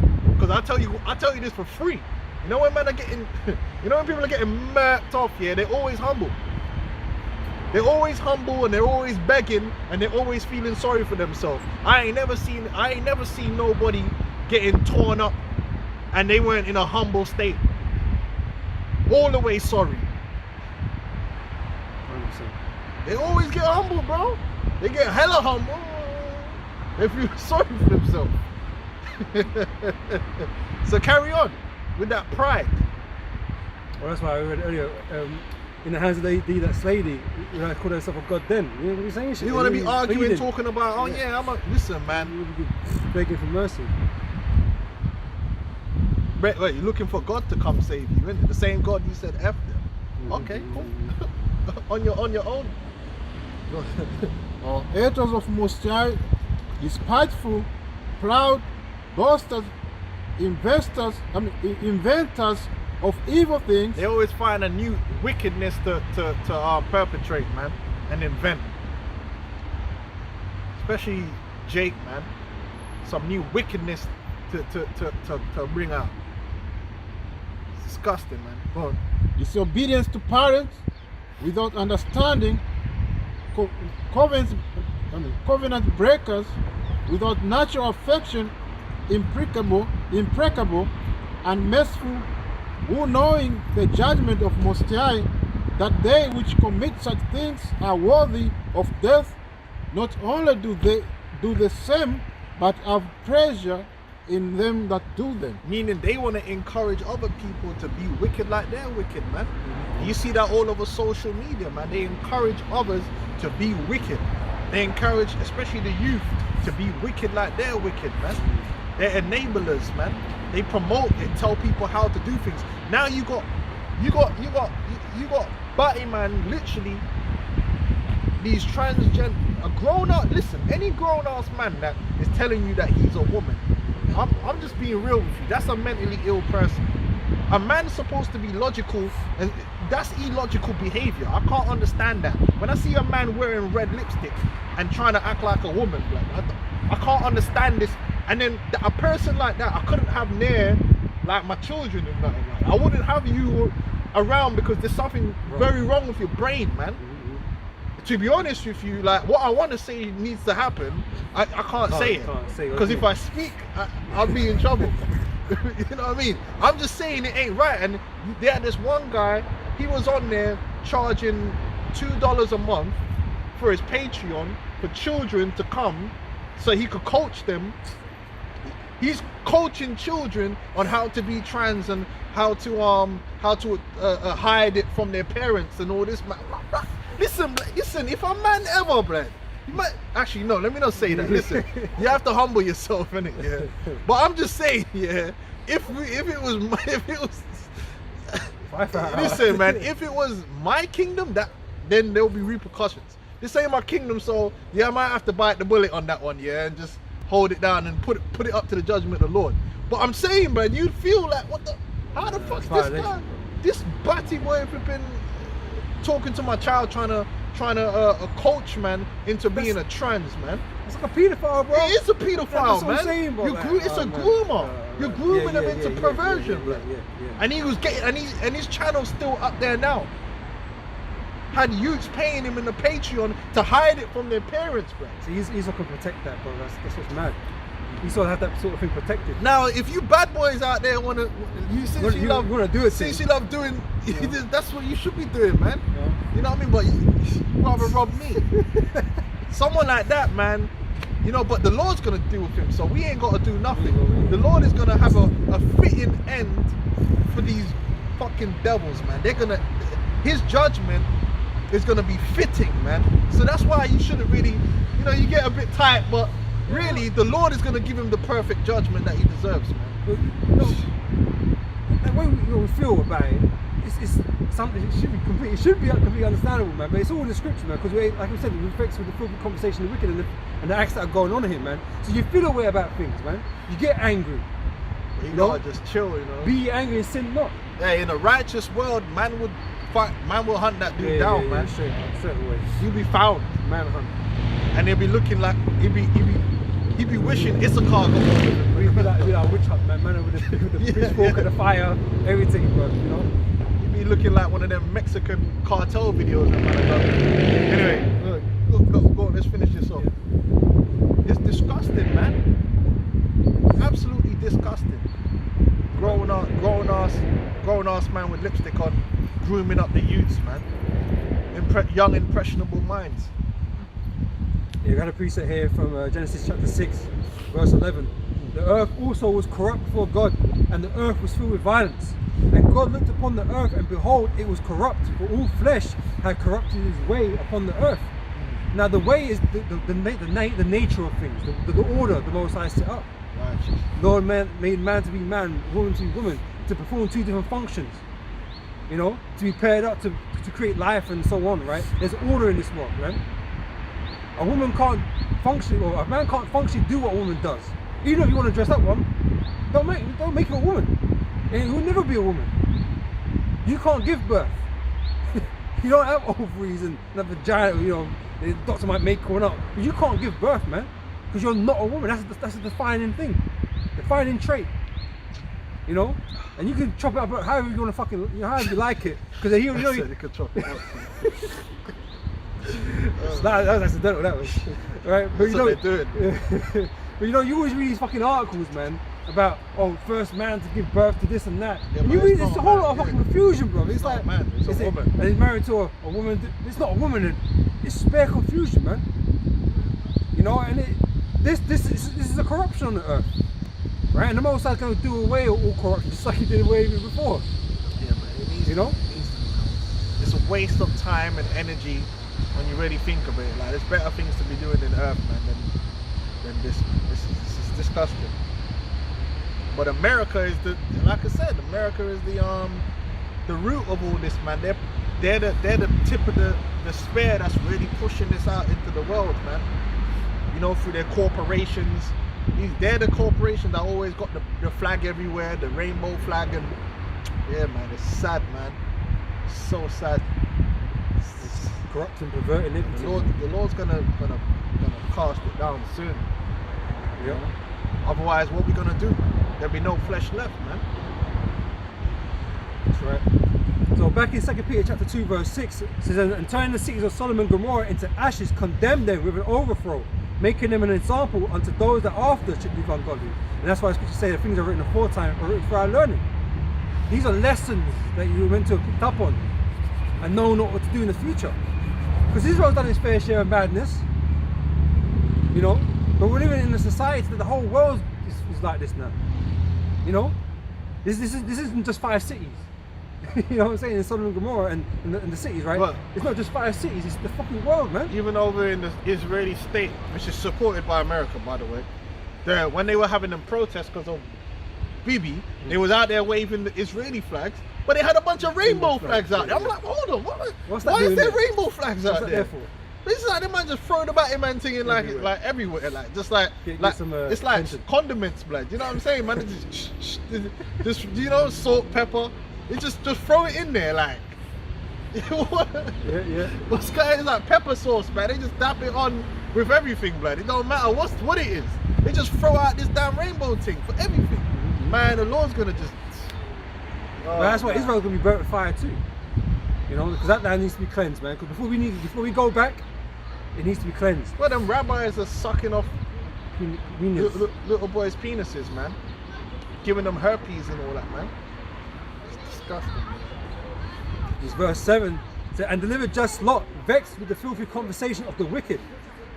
Yeah, They give all this time and to it is talk like about- that because you can't, like, Can't say that, man. you gotta be careful nowadays because you really gotta check out a man's temperature vibe before you talk a certain way nowadays, man. Because Corruption. the corruption is deep, man. Like, there's so many LG and people with Supporters LGB cousins and sisters and brothers that you gotta be careful that you can't even say certain things, man. Set a man. Because you don't know what level man's on. You gotta check them. Even if it's a Benjamin, like, you Check gotta the check lineage. man's, yo, like, and then you're like, okay, man ain't with the batty man thing. Because you never know. That's it. There was with one girl I was working with, and she was like, oh yeah, because she mentioned something, and then she said, yeah, because my sister's she mentioned it. She said my sister's wife. I'm like, what? She's like, good thing I never said nothing. Like, Yeah. otherwise You might just fall into that one, innit? it would have been a problem. Yeah. It would have been a major problem. Like, do you know what I'm saying? And I didn't know. Like, you know, it's like, boy. Like when they tell you can't say nothing, that's rude. Yeah, you can't, Okay. man, because you got to be careful. It could get out of hand real quick because it's so perverse, and then that conversation comes up and you can't really come against it. It's only the pro side of the conversation. So you be around and you vex with the filthy conversation. Or you could turn on social media. Filthy conversation happening all over these podcasts, man. Really on, In a multitude of things. You know, not even just the LGBT, but in a multitude of things, man. The first conversation is just allowed to go on. You know? And be pushed out there for the consumption of others, you know? It says, for that righteous man dwelling among them, in seeing and hearing, vex his righteous soul from day to day with their unlawful deeds. Seeing and hearing, man. You get on the train, and one time, it's just so much, man. Like, it's everywhere now. Like, you just see, like, Posters, banners, and you're just like, everything, innit? yeah, posters, banners, people. Man, nowadays, there's man on the train, lips in, 2 man. You're like, yo, what's man doing? Children, yeah, young ones. You get these young ones as well. Man's coming around with red bottoms on, Louis, whatever the hell, you know, stilettos, and just freaky business going on. And it is vexing, and it's getting worse and worse and worse and worse. These men are really coming out the woodwork. This is verse 9. The Lord knoweth how to deliver the godly out of temptations, and to reserve the unjust unto the day of judgment to be punished. But chiefly them that walk after the flesh in the lust of uncleanliness, right? And despise government, despise order. You know? Speaking on the Most High's order, they don't like how the Most High got things framed. That's why Esau's always trying to undo what the Most High's done or has set up. That's why he just goes the opposite way to everything. And man disrespect the Bible and say it's outdated and it's archaic and it's bigotry. You know, so the Bible becomes evil now. In the eyes of the world, the Bible is an evil book. Yeah. And mainly on the back of this LG thing, you know, because the Bible is against LGBT and feminism, it's become an evil book in the sight of people. You know. And this all goes back to the Satanism, and you know that the whole idea of the serpent in the garden, you know, about all this wisdom that you know you could do all this and that, and it seemed to Eve it seemed to make one wise, right? So she thought it was all good, right? Because the Most High, you know, He'll give you liberty, but there's boundaries to it still. We're saying that, you know, do as thou wilt, spirit. Death. That's come. what it's like. You could do it. Yeah, it's gonna come to an end, man. It's not gonna be live life happily ever after. It's not. It's gonna end in tears and screams and choking on blood wailing national teeth. and wailing of national teeth. That's how it's gonna end. 100% guaranteed. 100% guaranteed, and rightfully so, because it's very distasteful, very disrespectful, man. But this Luciferian doctrine that's out there, do as thou wilt. You know, like I said, you ain't got to listen to none of that. You know, we've got all this knowledge. You can do whatever you want to do. Be liberated, do whatever you want to do, right? But it don't end well. It don't end well. It don't last. It don't end well, man. Because we read it. Sodom and Gomorrah. No, in Romans. You know, Romans 1, right? Yeah, the meat. Yeah. You know, at the end it tells you they knew the judgment, but they did it anyway, right? Because they know the judgment is there. They know it. They don't respect, man. They don't respect it. But everyone don't respect until you actually, you know, go through you feel it. Then you realize that, oh, you know what, it wasn't worth it, and that's what they're gonna think. Yeah. They're gonna realize that when they feel the pain and sorrow that the Lord is gonna bring upon them, that's when they're gonna be like, rah, like we should have just did the right thing, because it wasn't worth it. We would have been better off conforming to the Lord. Just conformed to the government. Hey, man. You know, and it's true, you would have been. And now you gotta go through all this hurt and pain for this selfish and disgusting, you know, acts of lust. You know, was it worth it? It's not gonna be, man. Absolutely disgusting. Right, as it goes on to say here in 2 Peter 2, verse 10, but chiefly them that walk after the flesh,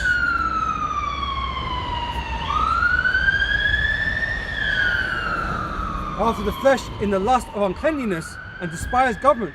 Presumptuous are they, self-willed. They are not afraid to speak evil of dignities. Yeah, that man would disrespect the men of the Lord, disrespect the people of the Bible. They'll even go as far to disrespect them by calling them gay. They'll say Yahweh Shai was gay. They say David was gay. You know what I mean? This is disrespectful, to man. justify their wickedness. To justify their madness, man. Oh, they say God is a woman. Disrespectful little bastards, man. Just for your selfish agendas, man. You know?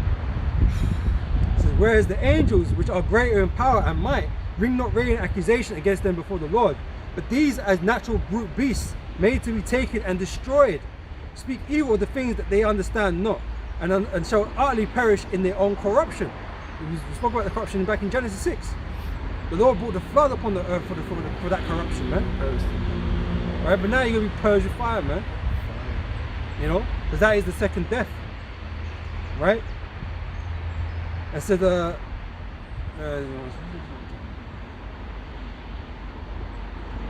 that's all I wanted to get out of that.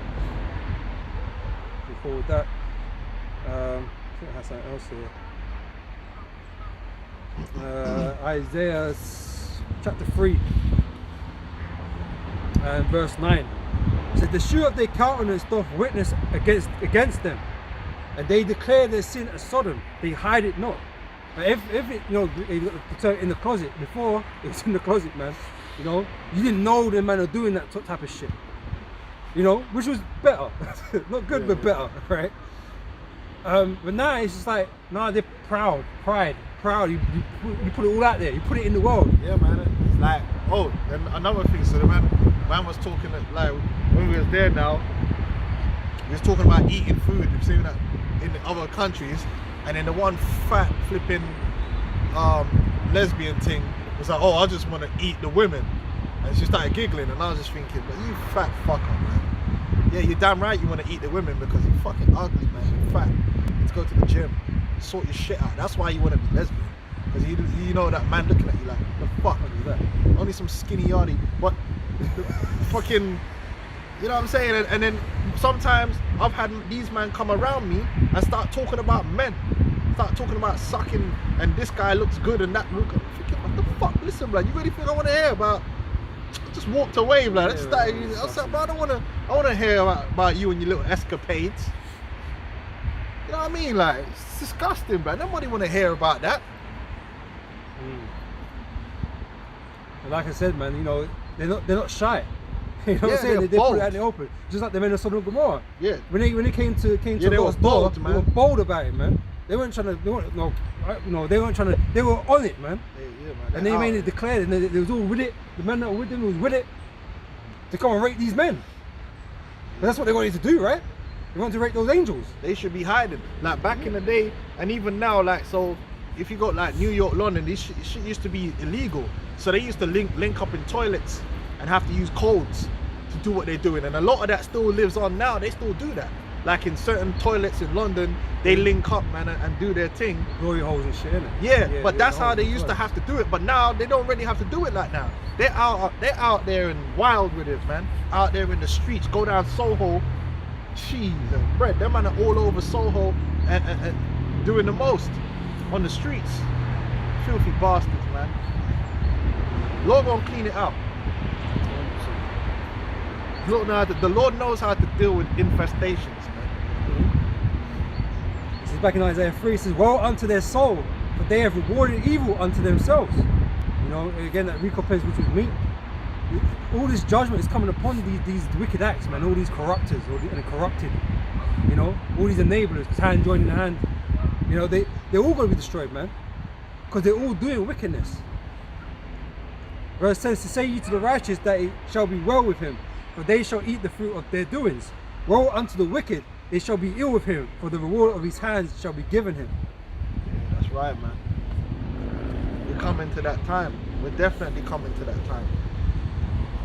We can't wait, man, like, because it's gonna justify us, man, and appease the vexation that we feel towards all this wickedness, man. When we see the Lord bringing judgment, it's gonna titillate us, man, and we're gonna feel vindicated, man, because all this time we've had to sit here and suffer, or certain times you got to sit there and suffering in silence, man, because you might be at work and you know you really want to curse people out or whatever, and you just got to sit there and you got some lesbian telling you what to do at work, blood. Straight up lesbian, being disrespectful at work, trying to tell Failure you. in life, man. That's what it is. Failure in life. Walking around thinking they're a man and they get punched up at work. Some customer punch them up or some shit. Well, you ain't much of a man, are you? So, you know, it's disrespectful, man. You got anything? Yeah, you got anything? No, did we finish Revelation 19? You wanted that? Yeah, innit? yeah, let's You finish missed up that. on Revelation 19. But the Lord's gonna come and make war with this place, and all these LGBs gonna go out with the fire, man. Ain't gonna be no LGBTQ in the kingdom of heaven, man. That's not gonna happen. We're not gonna tolerate that kind of behavior because it's unseemly, it's disgusting. We're gonna have to reprogram the whole situation, and there's only gonna be men and women as it should be. Ain't gonna be no one running around talking about how they're non-binary. Because we just take the nary off that and they'll just be by it. Like as in gone. Yeah, bye-bye. Coming around here with that foolishness, man. About how you don't have a gender. You won't have a life. How about that? Let's try that one, innit? Non-body. That's how we're going to call it. Yeah, because we're gonna establish the law of the Bible throughout the earth, man. So it's gonna be exactly how the Most High wants it, man. You know, because they say we didn't write the law. The Most High had it written, right? And so it's gonna be done according to His will. You know, so that stuff, yeah, man. You might find little tiny pockets. We're gonna make public examples out of anyone that does any kind of foolishness like that. It's not, they're not gonna go out easy, man. You know what I mean? And that's how it should be. Public example. Yep. Go on. So back in Revelation 19 and verse 7 it says, "Let us be glad and rejoice and give honor to him, for the marriage of the Lamb is come, and his wife have made herself ready." His wife being the elect, the Israelites. You know, we're being married, joined to Yahushua and the Heavenly Father, man. Okay? And to her was granted that she should be arrayed in fine linen, clean and white. For the fine linen is the righteousness of the saints. Again, the Israelites, right? And he has said unto me, right, blessed are they which are called unto the marriage supper of the Lamb. And he saith unto me, these are the true sayings of God. And I fell at his feet to worship him. And he said unto me, see thou do it not. I am thy fellow servant, and of thy brethren that have the testimony of Yahushua. Worship the Most High, or worship God. For the testimony of Yahushua is the spirit of prophecy, man. Right? So this is what we always go into prophecies, man. Right? Because we're in that time. We're in that very time right now. Things are coming to pass. They're coming quick as well. They're coming very quickly now. Huh? No, that's all. You know, it's coming very quickly now, man. There's a lot of death going on right now. A ton of death going on right now, man. These different instances that you hear all the damn time now. It's becoming more and more frequent. Yeah. Even the vaccination was able to got this man clocking out. Yep. You know, a lot of beasts, you know, killing children and things like that. There's a lot of things going on, you know. Derailments, yep. Alright, this is verse 11. And I saw heaven open, and behold a white horse, and he that sat upon him was called Faithful and True. And in righteousness he doth judgment, bringing judgment. Because when the Lord said he didn't come to bring judgment the first time. That's Jake's number one thing. Oh no, you shouldn't judge, you don't judge. Okay. When the Lord comes, tell him not to judge them, innit? You know, and that's another thing, because they get on us for reading these things out of the scriptures, right? Telling them what's not right, you know, what's wrong and what's right, you know? Because they say, oh, we're judging them, and we are according to the scriptures, but we're not enacting judgment. That's the big difference. We're not actually bringing down judgment upon you. We're just merely reading from the scriptures, man, according to your ways, right? But when the Lord returns now, you have to pay for everything that you've done. We're just trying to give you the warning. Yeah, the Bible to says, repent. the sentence against an evil work is not executed speedily, man. These man, they just wanna, they're hardened, man, because the Lord ain't really opened up. The Lord is gonna get ready to open up, and then when He comes, He's gonna finish it off. And it's gonna be nothing but judgment, man. Terrible judgment. Because the only reason why we bring it up to you, man, you know, your transgressions and stuff like that, is for you to repent. The Israelites, yeah. You know, yeah, the Israelites, right? It's for you to repent. You know, just like we all have to. You know, but people don't want to deal with that. People don't want to deal with being told that they're doing things wrong and they need to stop doing this or whatever, man. Because they want to continue in that wicked life that they're living in. Then fine. You know, you're your own person. You make your own choices, right? You know, so you deal with the consequences. You know, the accountability to it. You know something you want to say? Yeah, quick. This is the book of 1 Corinthians 6:2. Do ye not know that the saints shall judge the world, and if the world shall be judged by you, are you unworthy to judge the smallest matters? Right, so we're qualified to say these things, man, because we understand these scriptures, man. Okay, we're not, and you know us, man. We're not telling you have to keep 100% of the law, because it's not a possible thing to do, man. But you're meant to do what you can. Yeah. But people that just like completely just don't want to do it, you're in trouble, man. You're in trouble with the fire, you know. And we're just trying to, well, we're trying to help the elect, you know, because they're going to wake up, man. The rest of you are going to stay asleep, right? But you know, we're just out there putting it out there for you to take the right actions, man, the right course of action before the Lord comes, you know. Turn away from uncleanliness, man. Yep. It's not worth it. All right. So back in Revelation 19, verse 12, his eyes were as a flame of fire. His eyes were as a flame of fire, and on his head were many crowns.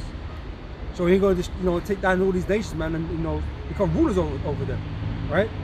And he had a name written that no man knew but he himself. And he was clothed with a vesture dipped in blood, and his name is called the Word of God. And the armies, the Lord's coming with an army. You know, it's not peaceful talk, peace talks. The Lord's coming with an army, man. Which were in heaven followed him upon white horses, clothed in fine linen, white and clean. You know, the chariots, man, they're going to come with their great power and glory, man, and start damaging the earth, damaging these nations, Zapping man. people, man. Yeah. Zapping people and breaking down your LGBT organizations and everything, structures, everything. Yep. Leveling them. So, and out of his mouth goeth a sharp sword, that with it he should smite the nations, and he shall rule them with a rod of iron. Yeah, the Lord's gonna rule, man. And in that day, you ain't gonna be able to say no or second guess and say, oh, this is what I believe and this is my opinion, and have all these debates, man. There's no fucking debating in the kingdom of heaven, man. The debating era is good. This is the era of debate. You go, listen, I go on my TikTok, right? All I see is God real? You know what I'm saying, man? It's just, and I'm just thinking like, rah, like, listen, man, all this is just folly, man. Ain't gonna be debating about cis, prove me wrong. Listen, man, all this bullshit gonna come to an end, man. Ain't gonna be no proving nobody wrong on nothing, man. It's just gonna be the Yes, I truth, know. Yeah. and we're gonna rule, and you're gonna follow that rule. And if you don't follow that rule, there's gonna be repercussions and consequences, man. Accordingly, simple as that. I'm gonna sit there. I'm gonna sit there debating with you about whether or not a man is a. No, we ain't doing all that, man. This is what a man is. Oh, you don't. Yeah. What did I ask you? With a 1984 thing, man. What did I? Oh, you come round now. Oh, okay. Now you understand. Okay, good. I thought you didn't understand for a second there. Hold another one just to make sure. Good measure. Yeah. Because it's gonna be, you know, Debate. it's gonna be that. It's gonna be a re-education of the earth, man. The earth is gonna be re-educated. You know, and that's why the nations are gonna come to Jerusalem, to Israel, Yeah, to learn our ways. The women come on to debate me about equality. Oh, okay. All right. Let's debate. What's more equal? Bring that machete over here. Let's have this debate. You want to have the debate? You still want to have it? That's what we want to know. Ain't got time, you know. That's why I said all this debating and shit is really on this side. On that side, all that debating and arguing, not gonna be no arguing. It's just gonna say this is what it is, and That's it. that's it. We don't want to hear your opinions and whatever foolishness want to come out of your mouth. But We don't even want you to be nah, thinking it. You just agree, and we're gonna move forward with that. things are better off for you. Things will be better. It's just better that way. You know what I mean? This bullshit, man. Right, I guarantee you'll go on TikTok right now. There's Yeah. fucking. Man, it's gone. There's 1,000,001 people arguing about simple things that don't need no fucking argument. It's in the Bible. It's there. The Creator, the one who set everything down, made it that way. So how you gonna argue with the Creator, man?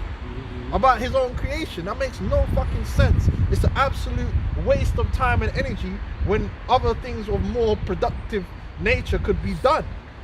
Why? How can you be arguing about these things, man? In 2023, damn near over 6,000 years of human history, and this is what people are debating. It's over 6,000 years. You got debate about whether God is real?